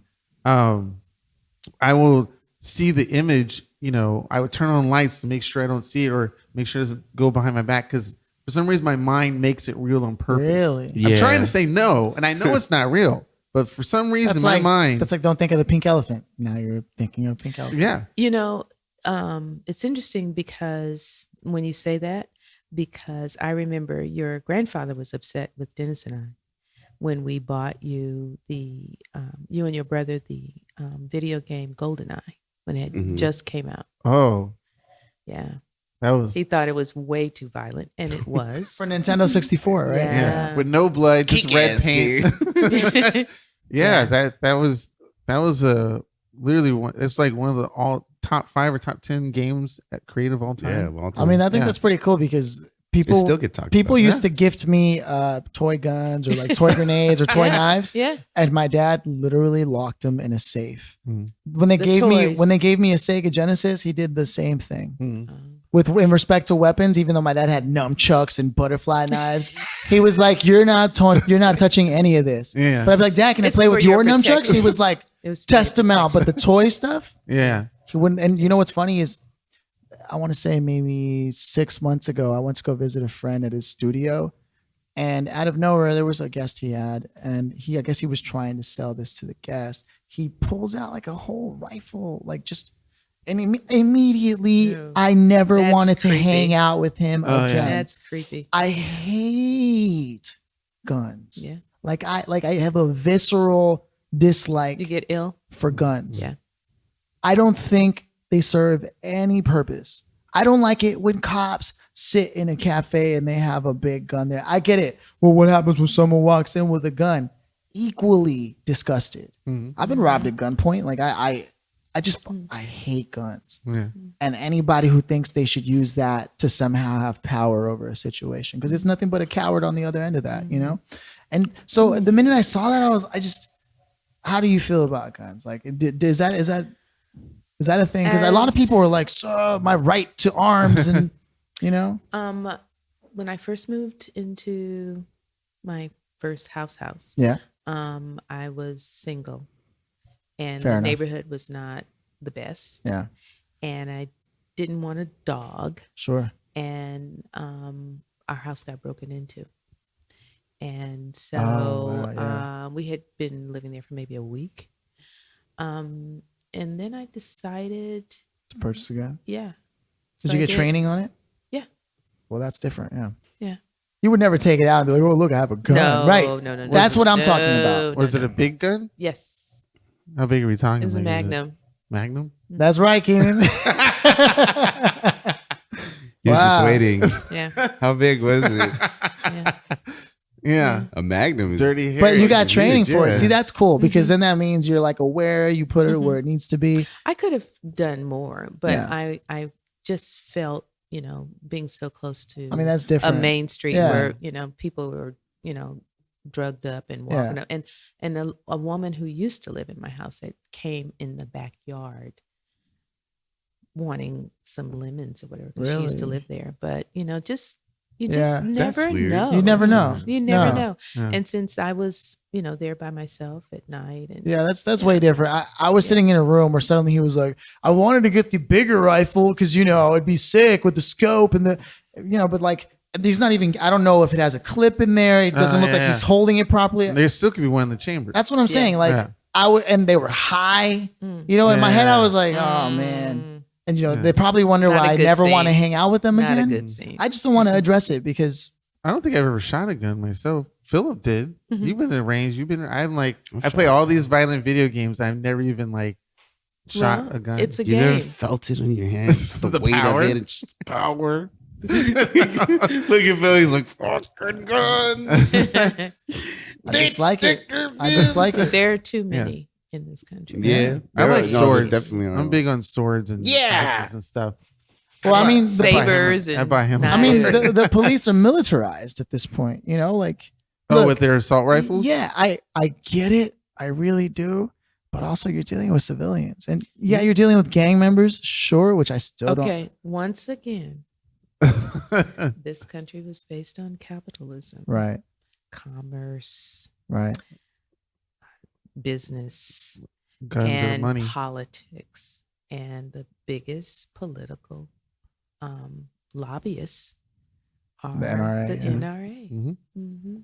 along with pharmaceuticals. Mhm. and that's why our main Along export is war. And Yeah. now that all the meth people have gone to prescription drugs to Mhm. get, that's like a crisis now. So It's always been a problem. Wait, so the meth users are using prescription drugs, which means meth is going down, but prescription drugs are going up, and drugs? Yeah. drugs. I Glugs. like Glugs. Quit making up words, man. yeah. Quit making up words, man. I made a lot. You know. I make up a lot of good words. I should write them down because I know there was one that I said that I wish You said one I last remembered. week. I did? Yeah, I can't remember what it was. Keenan's always making up words. I need to write those down more often. Maybe it was trajectorious or it was something like that. It was like trajectorious. I'm like, okay, yeah. Oh, that's right. I did Right. make up one. I'm trying It to. was like trajectorious. And I'm like, there was once a word Keenan that's just not a could not word. say, no matter how hard he tried. He came to hang out and talk to me about something, and every time he tried to mention, he was like, "How's it?" Like, he just couldn't say it, Get the and he couldn't say it so bad that he just broke out into laughter and tears I because was he couldn't say crying the on the word. floor laughing. It was It was like preposterous or some kind of word. Like that. ooh, no, it's here we go. it was thwart. Thwarted. Thwarted. You like, can't even say I it. can't say it. But I Try bet it you again. could spell it because you've always been a good. Oh, Really? Yeah. Keenan's a good That's a speller? challenge. Thwarted. He would play Scrabble, Yes. the old-fashioned Scrabble Oh, yeah, game with yeah. the tiles and everything, just to play it, just for the heck of it. Yeah. with his brother and his dad. And they're big on the rules. So big. They have on the a rules. Scrabble dictionary Yes. Oh, rule wow. books Yes. this big. Very, very Keenan was strict. out there making up words and Scrabbles. Kind of. But they're- Trajectorious. That's not even a word, man. I think my dad got into a fight, or there was like a disownership of like brotherly love over a Scrabble game for months. Yeah, Very take it serious. serious. Huh? Yeah. Wow. Board games are very serious. I got to show you some of the board So games. wait, that explains why Keenan gets so mad when we play video. I don't play a lot of video games, but I'll play with them, Uh-huh. and Joe tends to beat both Remotely? of us. Yeah. Yeah. And so what ends up happening is if Keenan loses, he takes it really personal. He doesn't like to lose. It's a pretty like He's very competitive. Gets pretty intense. he'll put the Yeah. controller down and just be like, you know what, I'm just going home. You know what I mean? I'll see you guys next year. 10 minutes later, he's like, what are you guys up to? But Hey, what's up? What are you- I forget I am very forgetful. Well, Simon was like, "Hey, you guys just want to go get food or something?" Like, let's just go. he definitely takes it That's personal. funny. Yeah. Yeah. All that's- Gavin's the same way. Yeah. Gavin Super doesn't invested. You Yeah. haven't met Joe's kids. You need to meet Yeah, them. I've seen, yeah. Oh. Remember, your daughter came over when we yeah. were playing games. that Yeah, day. we were playing- Oh, that's Yeah. right. For my Yeah, we brought- birthday or Christmas or something. One something of those, happened. something was going Yeah, on. you were Yeah. over and you hung out. Yeah. It might have been your birthday. Maybe it was my birthday. Yeah. Could have been. Yeah, Because we went to the Staples Center, I think. And, Yeah, After- yeah, yeah, yeah. and I yeah. came Afterwards, home you and guys- made yeah. omelets for everybody. Hey. yeah. Just like Prince. She made Made pancakes. pancakes. Called everyone bitches. Yeah. Nothing saw- cooler than that. You saw Prince live, If you right? make someone pancakes, you have a right to call them a bitch. Here you go, bitch.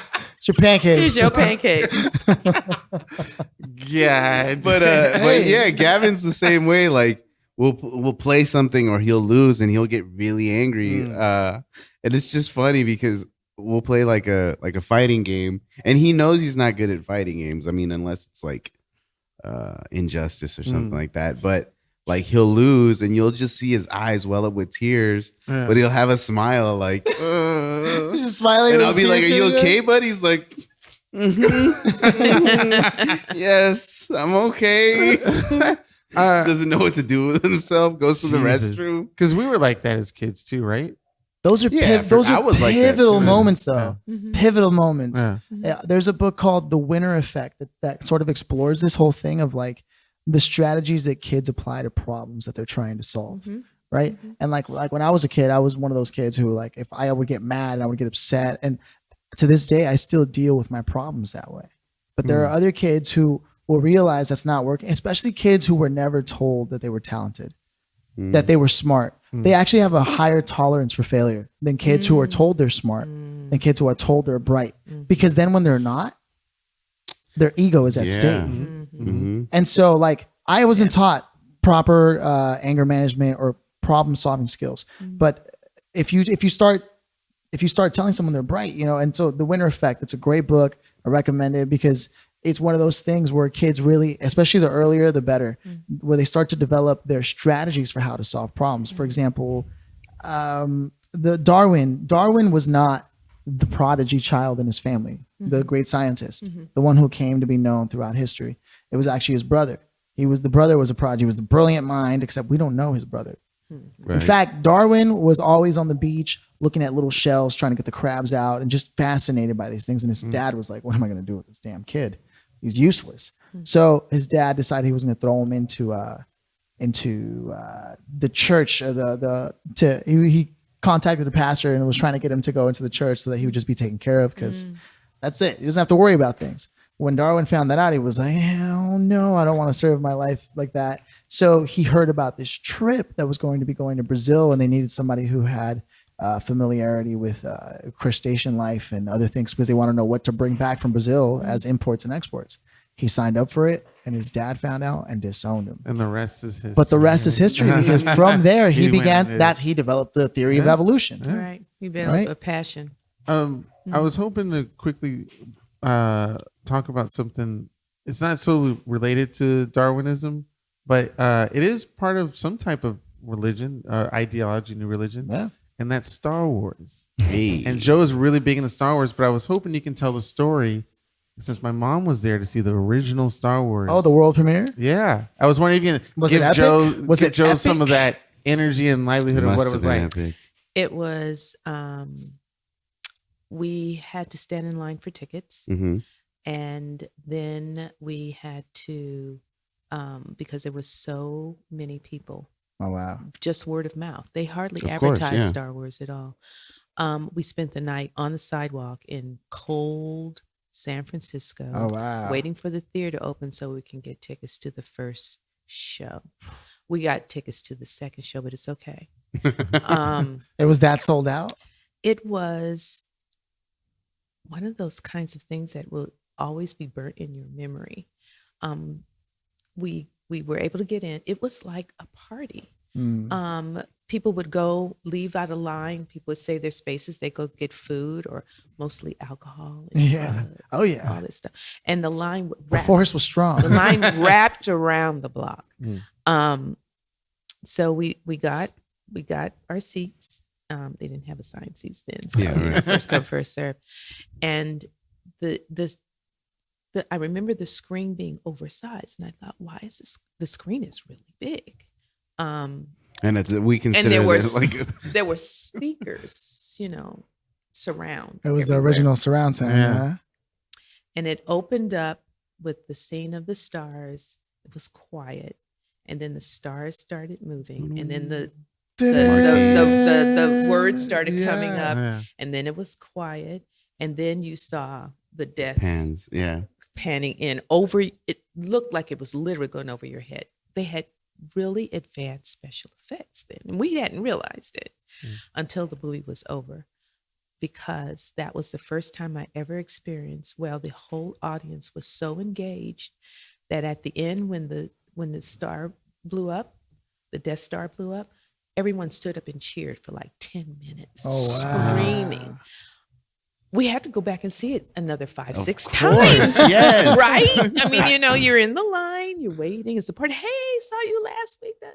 I mean, Star Wars brought people together. Wow. And I have been hooked ever since. I have seen them all, even the last one last week. Yeah. By myself.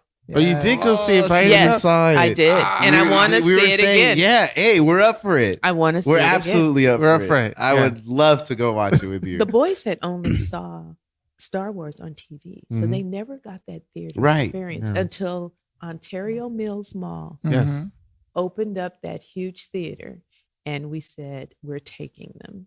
And Philip he was totally immersed. It's like he had become possessed. Mm-hmm. That's when you started buying those books. Yeah, and he started reading and just, I mean, it was. Yeah, when they did the re-release, like the re-release, the original re-release, 97, right? Yes. Yeah, I was one of those You were kids, one of those kids that went and watched Star Wars and the remaster and everything, and it just blew my mind because I had seen it, on home video. And you watch and you're like, oh, this is amazing. Yeah. But then when you actually got the real experience of being in a theater and watching A New Hope, I was like blown away. And then, they released Empire, and then released Return. And I was like, man. And then it was announced that they were doing the prequel trilogy. Yeah. And I went and saw Phantom Menace, and I was like, oh my God. Like literally like in tears. Because it was like a dream come true. You watch... as a kid, you get to watch these home video. I mean, not home videos, but the videos, VHS, the VHSs of Star Wars, and you're like, wow, this is amazing. Mm-hmm. Yeah. And then years later, 20 years later, almost 20 years later, you get a new something new that you can enjoy and experience yourself. And you're like, whoa, this story continues. Yeah. And then you move another 20 years or 15 years, however long it was. For Force Awakens, right? And it's just like, wow, we've really experienced. Keenan introduced me to the I'm trying to say the Machiavelli. The Mandalorian. Yes, and I introduced. You saw it? Yes, and we saw the first. I did a blitz of all the episodes. You just binged them all. Like that's it. I'm done. I'm not doing anything else. They're good, aren't they? Yeah. Very good. Yeah, very good. Probably the best they've ever done so far for a TV show based on Star Wars universe. Yeah. Like the acting was actually about the acting for the first time in a long time, because some of those other movies were specifically like on purpose, not about the acting. Right. Yeah, I mean, about there's the space special operas, effects. They're supposed to be dramatic and all this, but just the sheer joy of being able to experience those things in theaters. Yeah, and so you can imagine. I'm 77, in 76, I think. Yeah, 77, wow. 76. Yes, because you don't know what you're about to get into, right? No. So then when Empire came out, it must have been like it was part two. It was a phenomenon. They told you about who his real father was. Yes, yes, and it's like you have no idea. Right. You have no idea what's about to happen to you. Right. You know, George Lucas kept all of that under wraps, and Industrial Light and Magic were the top producers of all of that, and like you said, it is. I wouldn't call it a religion. I would just say people. I mean, because there's still people alive. That remembers how we only got it by word of mouth. We didn't have social media. We didn't have internet. There was no World Wide Web. Right. Sorry. Yeah, you're good. And that energy. Was very powerful, and it crossed lines. It did kinds of lines. It brought people It continues to do that to this day. To this day, it continues to do it. Like I've lived on Coruscant. I've, it's like I know these places. Like no, but I like just experiencing them. Like shut up. I brought it because I think her experience maybe is a strong maybe. Of seeing it for the first time and involved in that epicness is almost kind of like seeing the new Star Wars land at Disneyland for the first time. Yeah, because that's something so new that nobody's like, what is this kind of thing? Galaxy's Edge is definitely, and we're gonna go. We're thinking about going. Right. Yeah. That's on. Yeah. She said, "Yeah, let's do that." Yeah, we're gonna do and they that. just opened the new ride. Yes, Rise of the Resistance. She also hasn't done the VR. The VR we can do anytime. That'd soon. be fun. But that's where you're literally experiencing Star the Wars. virtual reality. Mm-hmm. Sure. Oh, at Void. That'll be The fun. Void. Do you get to have a lightsaber and everything? I still have gun. I got. Okay. You did do it. No. Ooh. Yeah. I thought you did. Because we'll talk about this after the podcast. I made a big boo-boo. So. Remember when we went to that wasn't you. You mean your other Star Wars friend? You went with your other Star Wars friend. I went with you, the actor friend. Oh, yeah. Okay, yeah. Okay. She knows him. Yeah. Meanwhile, Joe has actually gone to like the Star Wars park and sent us pictures. And yeah, he like, did. God I know. damn it. I cursed Joe out for sending me a picture of him at Disneyland. Yeah. I haven't been to Disneyland since 2002. I haven't been since 1990. Do you remember when Disneyland like was like relatively fresh to the public? I was born in 1954. Okay. Disneyland opened in 1956. 56. Wow. And my parents took us every year. Really? Oh, wow. That's when you could buy. Keenan's like, oh wow, really? Well, it wasn't like $200 Must be nice. No. You bought tickets to certain specific rides and certain. Oh, it things. wasn't Right. open like full. So you can't go through the gate and then everything's available. It was per You ride. had to get e-tickets. Oh. E-ticket rides were the best because that was, at the time it was, the motor cars. Yeah. Oh. They Did didn't they have have the Pirates of Small Caribbean. World thing back then? Is that song that that's old? Because later. that song Small is That's really later. Came out in 77. It was later. Yeah. Oh. Mhm. The documentary does explain most of Ooh. that.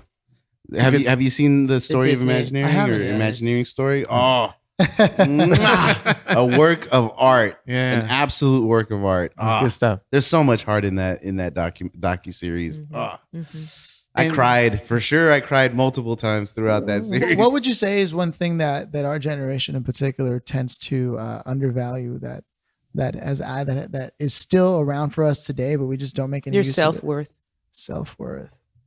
So self-esteem has taken a Hey, big. that was fast. Just in general, our generation has no self-esteem. Well, not no self-esteem, just not recognizing that you have value. Just being On the planet, Mm. just breathing oxygen. You have value, you have worth, you have potential, you have the future. Someone my age, who's still like looking for future when most of my years are behind me. My future is going to be coming to an end at some point. So knowing your generation has to know that you have power, and your power is knowing who you are and what you are capable of doing, and that there is nothing that you cannot do. Nothing that you can't do. You can do anything you want to do. We definitely don't have that confidence these days. No, you don't, because you've had the beat down.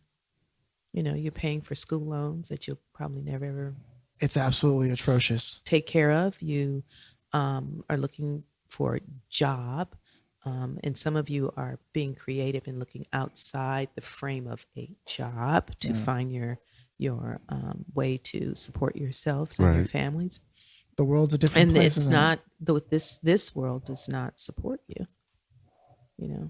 There's, and there's, it's- there's, it's there's a a reason crying the shame. anxiety is so high. Oh, yeah. It's just Oh yeah, the economy and no doubt. the state of the world, the That's the truth. globalization of it all. Yeah. Yeah. Which is why it's important for people to get out of their little bubble and see the rest of the world and rub elbows with people and connect with people. We're playing it too small. We should start thinking internationally ourselves. Mhm.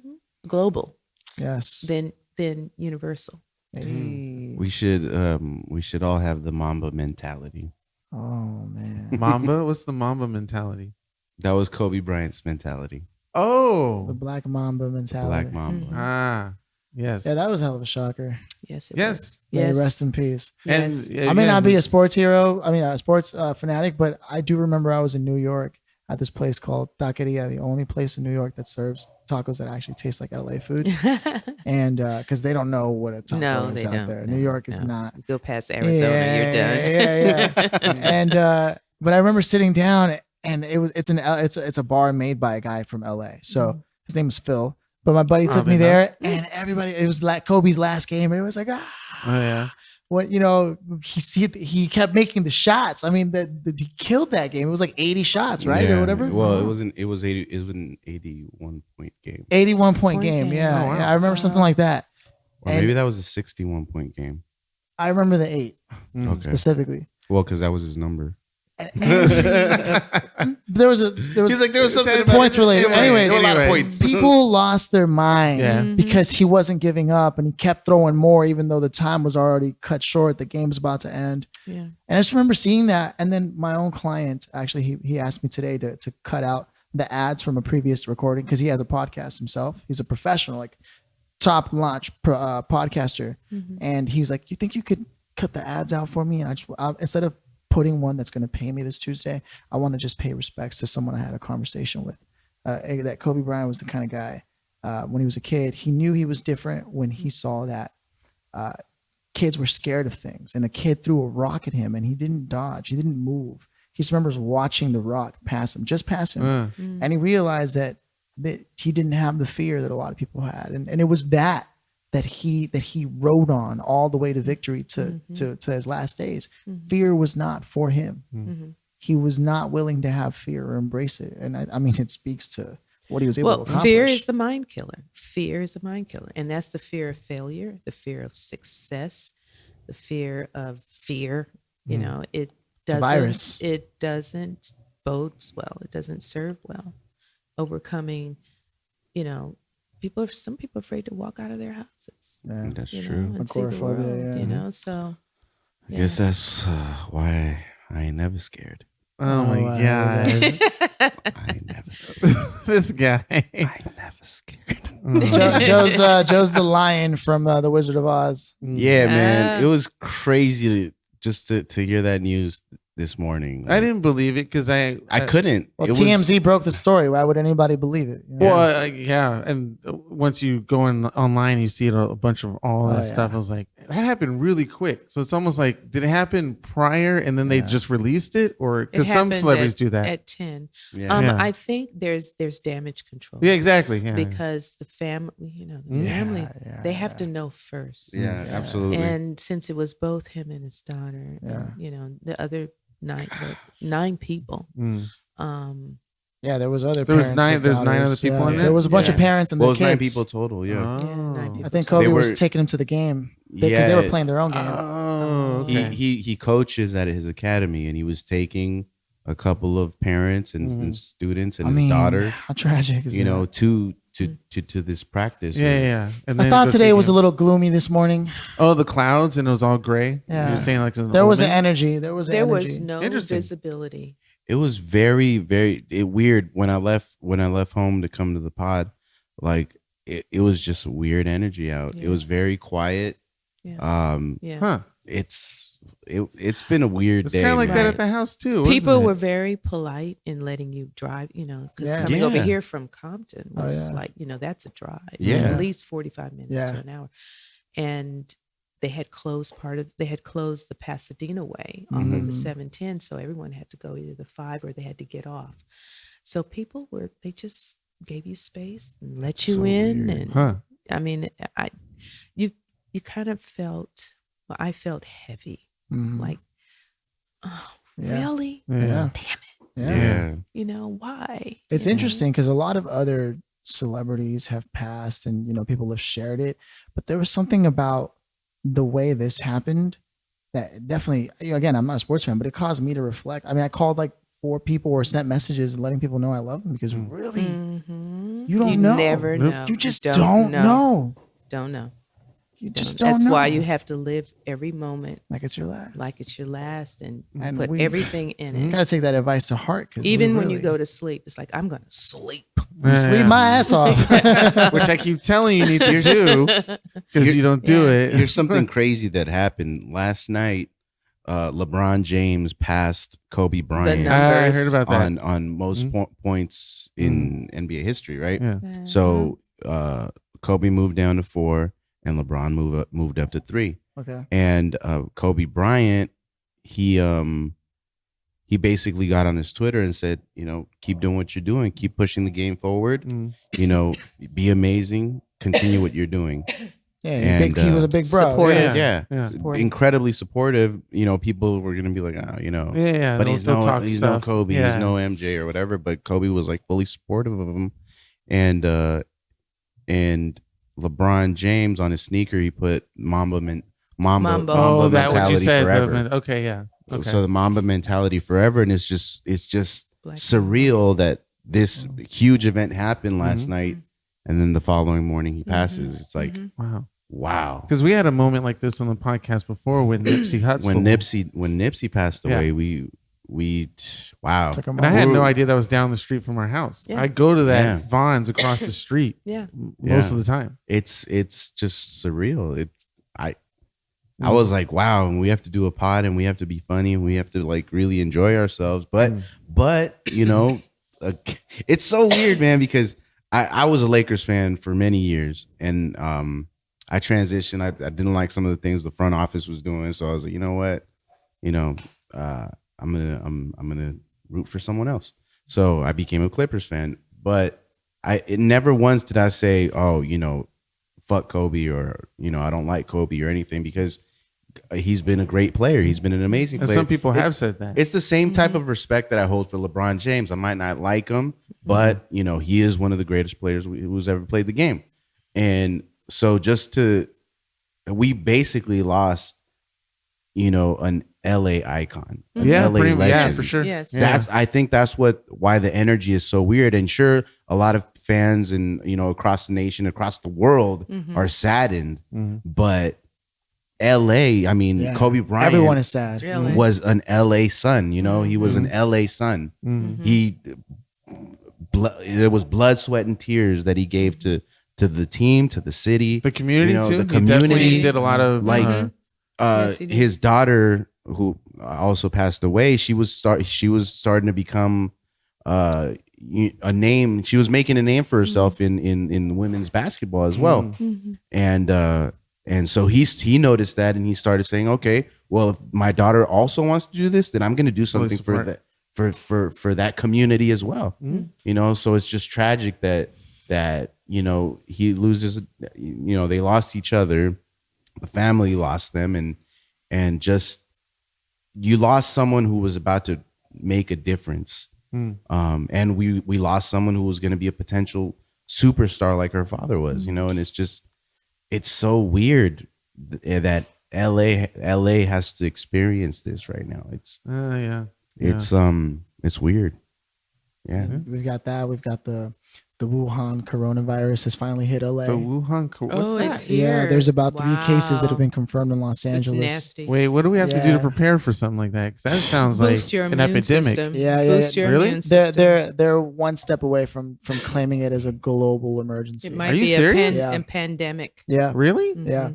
And wait. No, this is like for real. Really? Something happened in Wuhan in China that wasn't supposed to happen. Some kind of experiment, and it spread. Literally, other countries in the world are concerned. It's not, but it's finally hit LA. Now, from like people aren't even being let outside of the Wuhan. Whoever lives in Wuhan, it's like that one movie, Quarantine. Yeah, They're literally or Outbreak. Yeah, they're being. They can't leave their town. So the public buses, the trains, are all shut down for them. But traveling here across the Pacific, some people made it out before we caught it, and they've come out this way.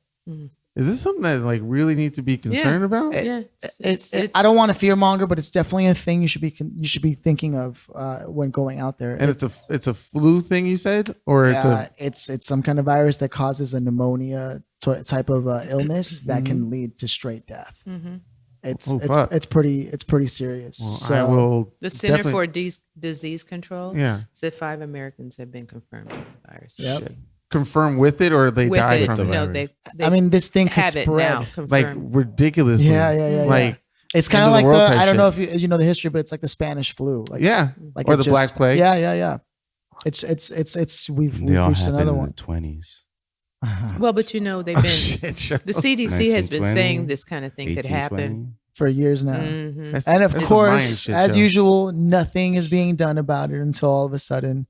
But you know what? Well, hopefully they'll hear this podcast and spread the word. It's probably related to like population control to some degree. You think it's purposeful? Yeah, you never know, man. This could take out a couple of people. Or a couple of countries. It's bad enough that already the design of the universe is such that to some proximity, some percentage is automatically going to be wiped out. It's so.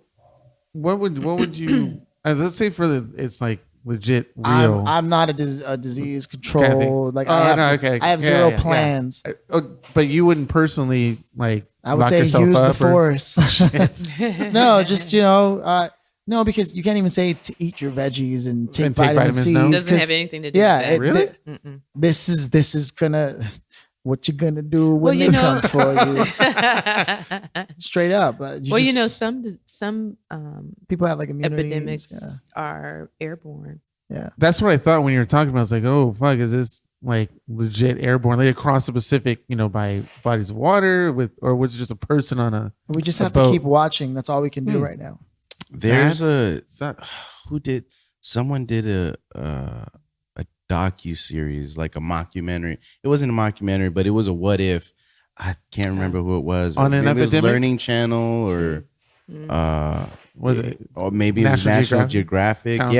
Where they did a documentary series of what would happen if this actually happened. I think I've seen that, what you're talking about. Yeah. Was that when the N1 virus was coming I think out? so. Yeah. And it was like, what happens? What's going to happen if this actually... if there's an outbreak, what are going to be the procedures? Who's going to react? Who's supposed to do what? Like, what is the ideal or the worst case scenario that? And it was just crazy to see how quickly it does spread, right? Yeah, and this also brings me back to I don't know if you guys saw that Chernobyl series on HBO. Because Joe said it was really good. I've been meaning to watch that. That's just based off Amazon Prime, right? No, it's on HBO. HBO. But in this show, it shows how easy it is to contract a virus or some type of sickness, like touching hands. Right there. Touching hands. No, but there's this scene where just by opening the window, they had they were already going to die because they opened their window, and it's like we don't.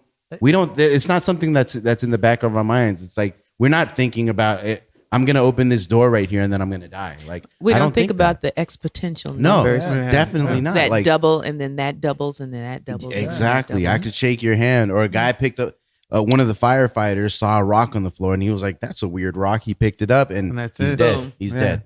Yeah. That happened with it's slightly conspiratorial, but with Bob Lazar, he mentioned that these scientists, when they're working on these spacecrafts and stuff that was beyond our technology, people would come into the room to get close to this thing to examine it.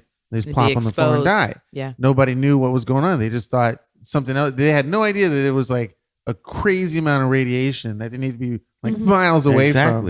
And they just kept sending people in. And he luckily was like one of the last people that was like, oh, we should, keep our distance, but still worked on it. It's crazy, man. It's all ground zero. Yeah. And who controls ground zero? So. Right. And how are you supposed to know that it's ground zero? Right. How are you supposed to know how imminent the danger is? When they can no longer control the exposure. And then it's too late by then. Yeah. Yeah. Yeah, because I'm sure when they found out about this virus, there were already people who were on their way. There probably was. Here. Yeah. Yeah. Oh, yeah. Absolutely. I mean, it's crazy. This is exactly why we should have collaborative efforts across the world. At this point, I've said the opinion that Yuval Noah Harari, who wrote a book called Sapiens, and then Homo Deus, shares. He talks about how any famine or disease or even poverty is not something that's a natural consequence anymore, but it's a political consequence. And truly, homeless and homelessness, which is really it's political. Oh, dude, I've seen Joe what he's talking about. I know exactly what you're talking about. And honestly, there's no reason why we don't have collaborative efforts across the globe to ensure that we're up to date on everyone's medical advances and how we can protect the health of the world in general. There's no excuse for this virus existing right now. Oh, so you're saying that we could? It's pure political ignorance. Okay, that's all it is. Somebody wants to control some part of some world and at the expense of everyone's health and safety. Yeah, it's money. Wow, that would be very trippy if it did. Only target a certain group, like nobody should be starving in this day and age. Nobody should be starving. I'm not saying they should be rolling in Rolls Royces, but nobody should be starving. No, not especially in this country. Yeah, the homelessness should not be a thing in the States. Well, how do you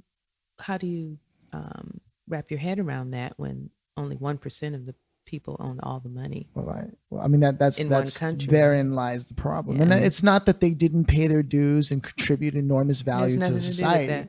Yeah, they have money for so many generations ahead of time that it doesn't make sense for them to take at least one of those generations. Yeah, I can't wrap my head around that with Jeff Bezos and like if you have 100 generations $1 billion ahead in terms of finances, there's no reason why you can't bring that to one. For every generation that you have saved, you should share one with the current generation. The key operative word is share. Yeah, and most people don't think like what that. Are people's values? Yeah. And you know what? If I worked really hard and sacrificed and lost friendships and family members over my pursuits to amass wealth, would I be greedy and bitter? Probably. Yeah.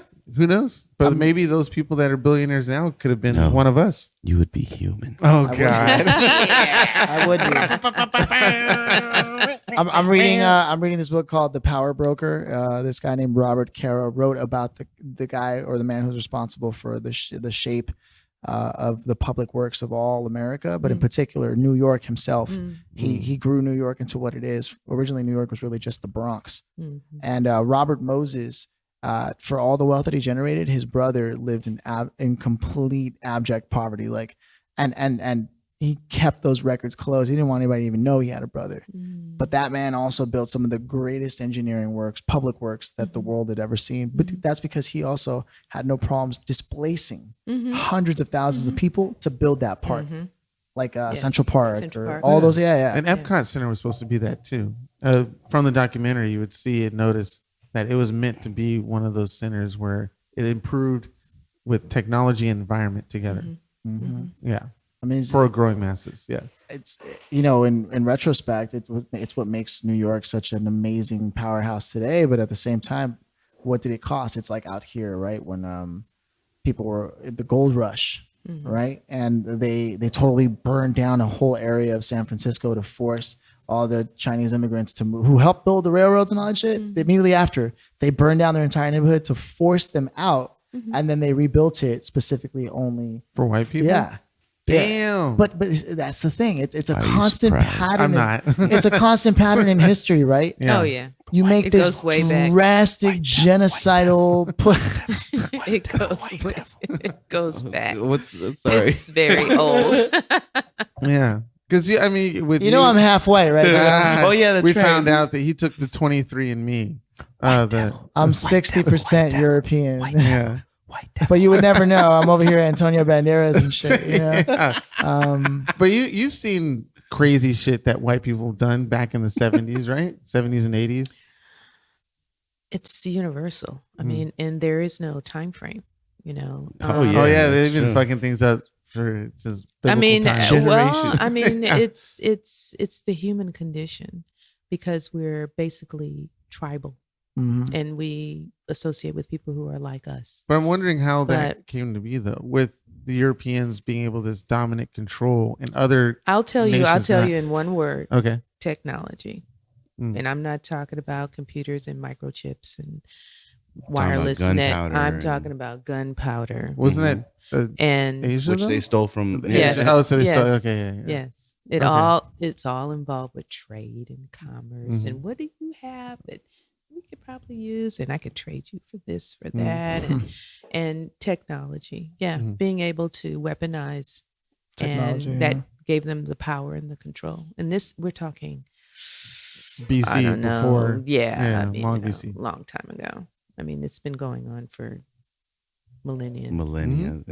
While at the same time, some of the more it's just gotten more sophisticated. Yeah. Now we just push a button and we bomb somebody across the world. We don't even see their faces. Or worse than that, not even a button. You just think it. That's pretty. Well, I mean, okay. Are we there? Oh, sorry. I shouldn't. We're there. We're at that point now. What I'm working in the basement is totally. I mean, that's scary. Or maybe one day, you'll be able to just think about someone dying and someone will die. And then there was a long, awkward silence. Like, what are you Keenan's like, about, Keenan? Oh, nothing. I'm writing a book. Nothing. Okay. Spoke too soon. Sorry about that. Well, I mean, and with that, we've actually reached our. We didn't get to it.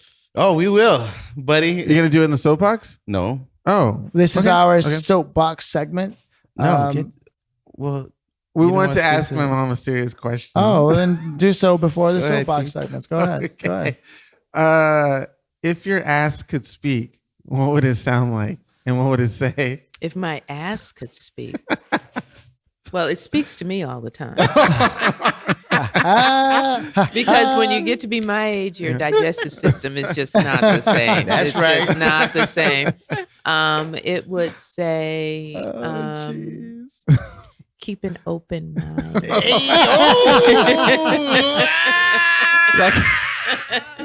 Joe is mind blown. That could be taken in so many different contexts. I'm going to leave it at that. Oh, God. Mama, no. No, this is a conversation that Keenan and I were having the other day. We're like, oh, we got to ask that question. Filthy, what would your ass say? And what would it sound like? Would it be French? Did you really have to eat that? Mine was chill on the hot sauce player. Chill on the hot sauce player. And then mine would be drunk and be like, just give me a minute. Just give me 1 second. I can't process this fast enough. Getting the squirts.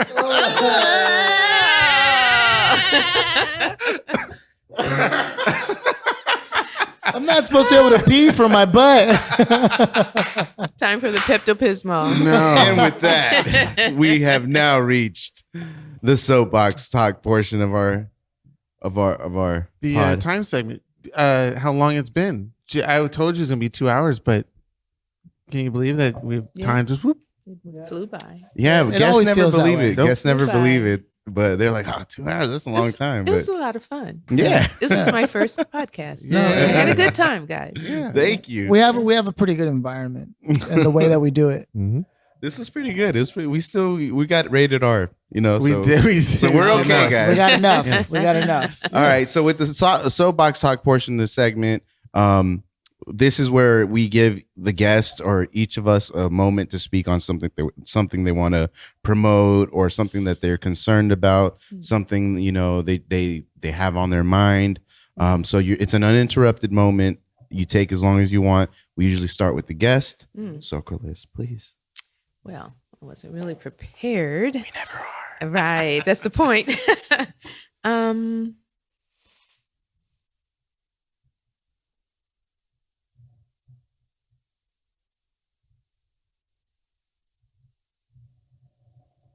I don't know what to say. It could be absolutely anything. If you had to leave something behind for the rest of the world, Ooh. that's more along the lines of, or you can just promote Besides the something, time capsule. Or you can talk promote shit about somebody. or you can promote your business or whatever you're doing. Oh. It's really up to you. What do I want to talk about? Concerns, appreciations,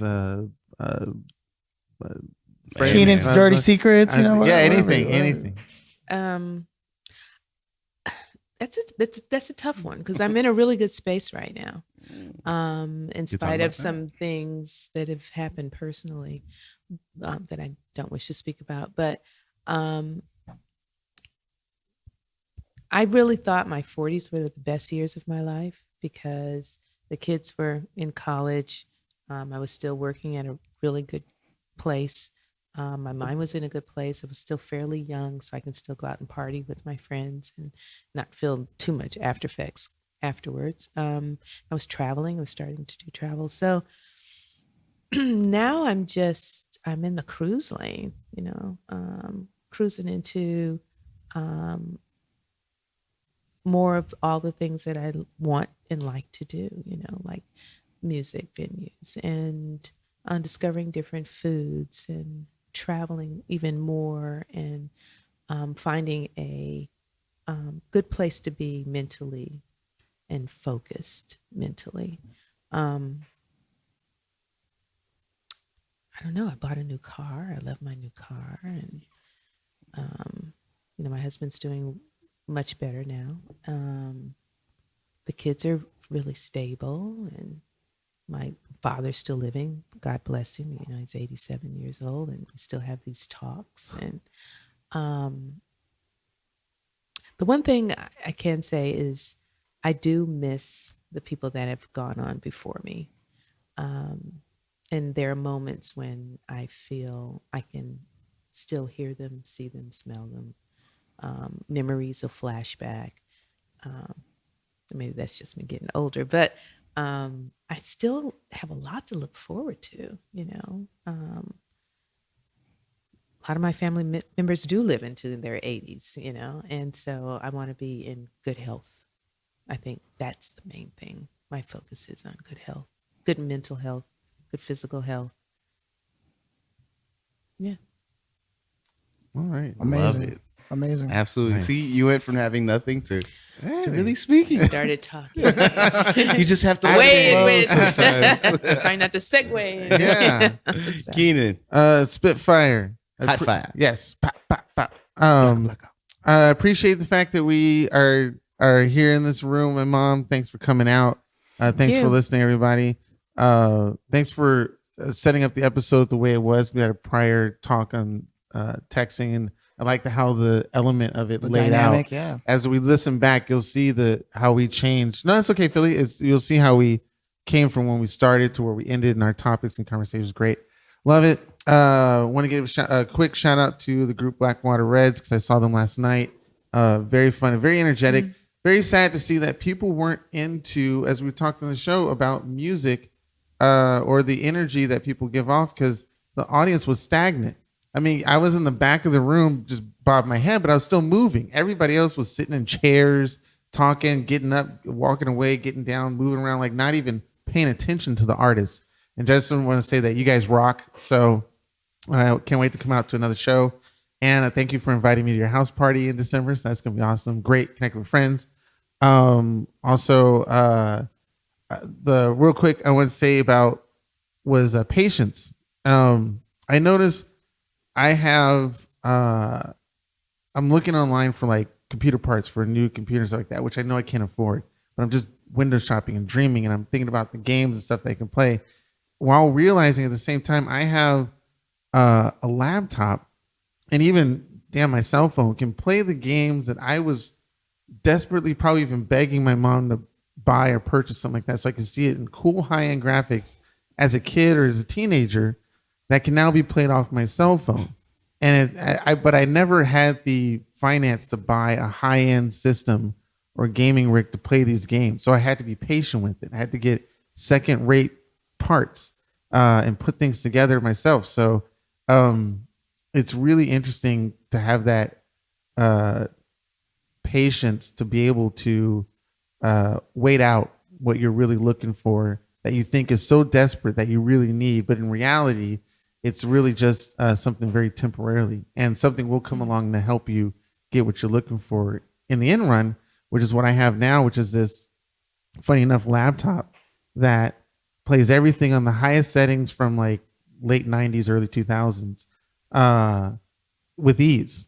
And I'm just sitting there tripping out about and just going to a huge mind thought about, damn, I really wanted to pay like $2-3 grand for something that plays these games now that I just paid like 3 times less the price. And then I went from there into like everything from finance to relationships and stuff like that, things that you think you really, really need so badly, but just with time, they will come to you in different ways and formats. And there was a great sign that I saw hanging out with Philly at the last hour of my birthday that said, anything that you're looking for will always find. Do you remember, Philly? Shit. Can you give me like 5 seconds to look at my phone? Because I want to say this on. You suck. I'm going to look at it real quick if I can. I'm not going to find it. God damn it. You might. I might. I'm scrolling through all the 30 pics. When we were at the pizza place? At the last night here it is. See, I found it. It was after the ramen. Oh. It said, what? And Philly was the one that pointed this out to me. And I was like, you're so right. What is for you won't go past you. That's right. And that really came to mind when I was playing these games on my laptop going, damn, I really wanted to spend so much money on these games that I can play now with ease. And so hopefully that'll happen with everybody else who's listening to this podcast. It'll come to you when you want it, when you need it. And thank you, Mom, for being on the show. Thank you guys for hosting and being here. And this was a great experience. Yeah, that's my soapbox. Dope. Thanks, King. It was long. I'll be sure. No, that was good. That was good. Filthy? Amazing. I just want to take this time to say thank you to you guys, first of all, for being on the podcast. You know, I often feel that people take for granted where they spend their time, and sometimes people take for granted people who spend time with them. You know, nobody is obligated to spend time with you, and people who buy you things should not be seen in the same category as people who spend time with you, because you can get money again, but you can't get time back at all. And yet day in, day out, we'll put our time to people who don't deserve it. And it's not a negative or pessimistic energy that I'm bringing. I'm trying to point to something a little more important than that you guys know what the day's been like today and what's happened. And it really caused, I legitimately went out of my way to reach out to people and to start talking to people who I say I care about, and that's why I'm working for them, but then I don't spend any time with them.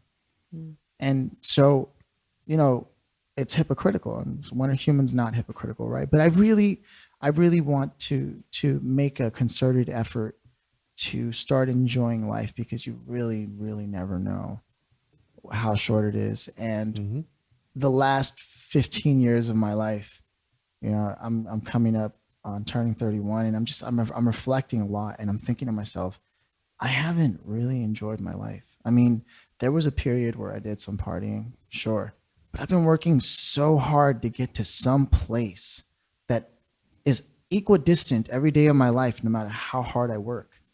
You know, I often wonder if there's something wrong with me, because I'm trying so hard when everyone else seems to just be fine with just where they are and who they are.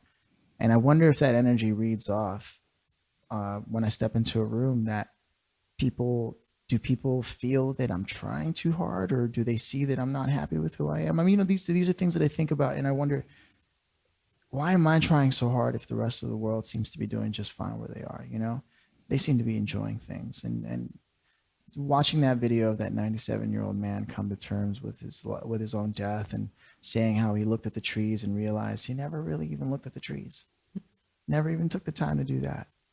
You know, I don't stretch anymore. Like I'm a martial artist. I'm never happier than when my entire body is moving. I take for granted how important kinesthetics are to me, like to my own general well-being. I love to move, not necessarily dance, but just movement. It really makes me feel happy. And part of like martial arts, like I can do spinning kicks in the air and I don't do it, you know? And you know, I know one day I'm going to be old and older and not have that anymore. I mean, my father had ALS full blown by the time I was like 6, and completely lost his ability to move. And I feel like I take for granted every day that I can get up, jump up, move, talk to the people that I want to talk to, move where I want to move, feed myself. I remember having to clean my father. Like, I'm 12 years old, helping him clean himself after going to the bathroom. And like, I feel like we just don't appreciate things enough. And when I say we, I really mean me. You know, I'm so lost in my head so often, trying to pursue something I think I'm supposed to be. And the thing is, that supposed to be is constantly changing. And I don't think it's a realistic thing, you know. And I'm not trying to lower my standards, but I just want to enjoy my life a little more. You know, I'm tired. I'm sincerely tired. It's not a physical fatigue. I feel great physically. It's really like an emotional, mental fatigue. I've just for too long placed expectations in people, only to have people drop out halfway through the race for their own reasons. And they were okay with just walking away from things, you know? And so I've after having seen the way people operate, and me trying to live in a different nature and take everything to that next level, and constantly trying to improve myself so that I can contribute some value that wasn't going to be found any other way, because I went out of my way to bring information in that wasn't going to be available unless I'm the one that, or they were the one that went out to get it. And since most people don't go out of the way to get information, I want to be that person. But I'm beginning to see that you got to start living for yourself at some point. For all that you want to do for people, you can't do for people what they need to do for themselves. Mm-hmm. And no one's going to be able to do for you what you got to do for you. And enjoying your life should definitely be on the top of that list, especially when you don't know how short it is. So that's That's my thing. Word. Yeah, that's like a snapping moment right there. Poetry. Look at you, filthy. Hey man, and you look great too. I think you're Is great. the hair? Billy. Is it the hair? Are my glasses crooked? Take us home, Joe. Oh man. See, how am I supposed to follow that? That was literally the greatest soapbox talk ever. He basically said everything I was gonna say. God. Oh jeez. All right. You guys know where I'm at mentally, and I came in here kind of like really bummed with low energy, but you guys revitalized me. It was great to have you on, Corliss. Really, thank you. It's great. I'm so happy that Keenan was like, "Hey, you want to bring my mom on the show?" And I'm like, "Fuck yes." Goddamn right I do. And it turned out exactly how I thought it would. Like it was a great episode. We say that a lot, but that's because all our episodes are great. I just feel like every episode tops itself, and we're just making great content. Mm-hmm. And so I love that. So I came in with weird energy, just throughout the course of the day. I woke up to this news and I was like, what? This can't be, and then I just put on ESPN and that's all there was, like ESPN is a sports channel, but it was focused on just on what Kobe's story was today. And then finding out that his daughter was with him, it was just like, fuck. It really fucked with the energy today. But again, I'm glad I was able to come here and we gave ourselves that energy that we needed to just be back right. So that's awesome. LAFC's back. We had a friendly match with Peñarol. They're an Argentine team. It's soccer. And we beat them. We beat them. So that's a good feeling. There was actually a scuffle midway through the match with the teams, which is crazy because it's supposed to be a friendly match. But, some players didn't like what was happening and there was a bit of a scuffle, but it just gave us all energy and that was awesome. I was able to take my mom to the match. So she hasn't been to a soccer game in a while. So she sat down and she loved it. So that was awesome. And it was just great vibes last night. So it was kind of, it was bittersweet because we had a great time last night and then we found this stuff out. But yeah, a lot of people are just like, talk to the ones you love.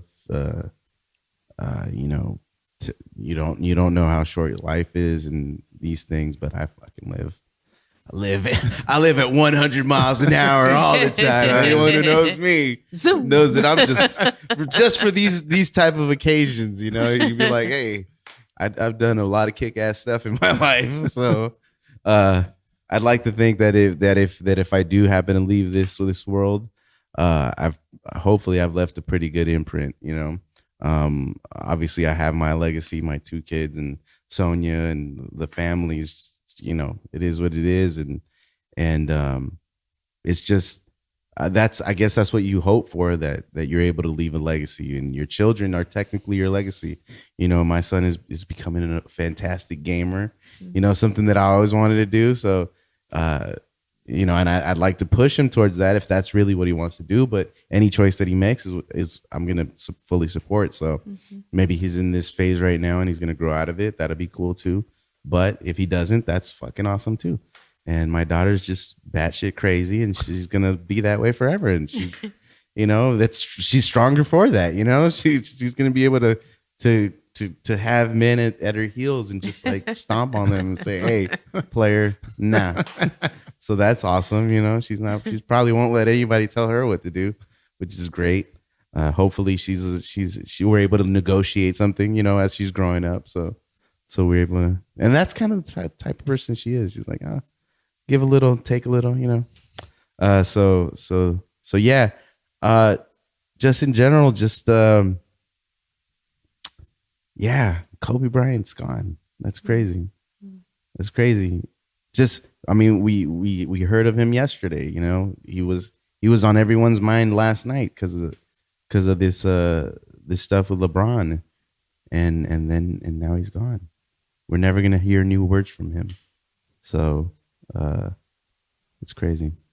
But you know, I'm happy that he did everything he did, and he left an impact in the world, and that's kind of what we want to do ourselves. You know, we all want to leave an impact on the world. So he did, you know, and he still has children who are still alive, and hopefully they're able to get past this. And if they get past this, they're going to be stronger than ever, you know? So that's something that we're looking forward to. Now that we know that he's gone, we're going to be looking to his children and seeing if they're able to overcome it. So that's what we all want. We want people to remember us. We want to leave a mark, and that's what we should all strive for. So with that, this has been the None of Our Business podcast. Hey. Boom, boom, boom, boom, boom, boom, boom, boom, boom. Are we legally allowed to sing this? Remix.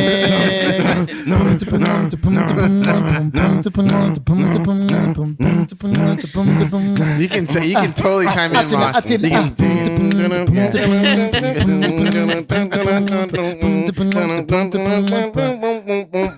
Guayaba.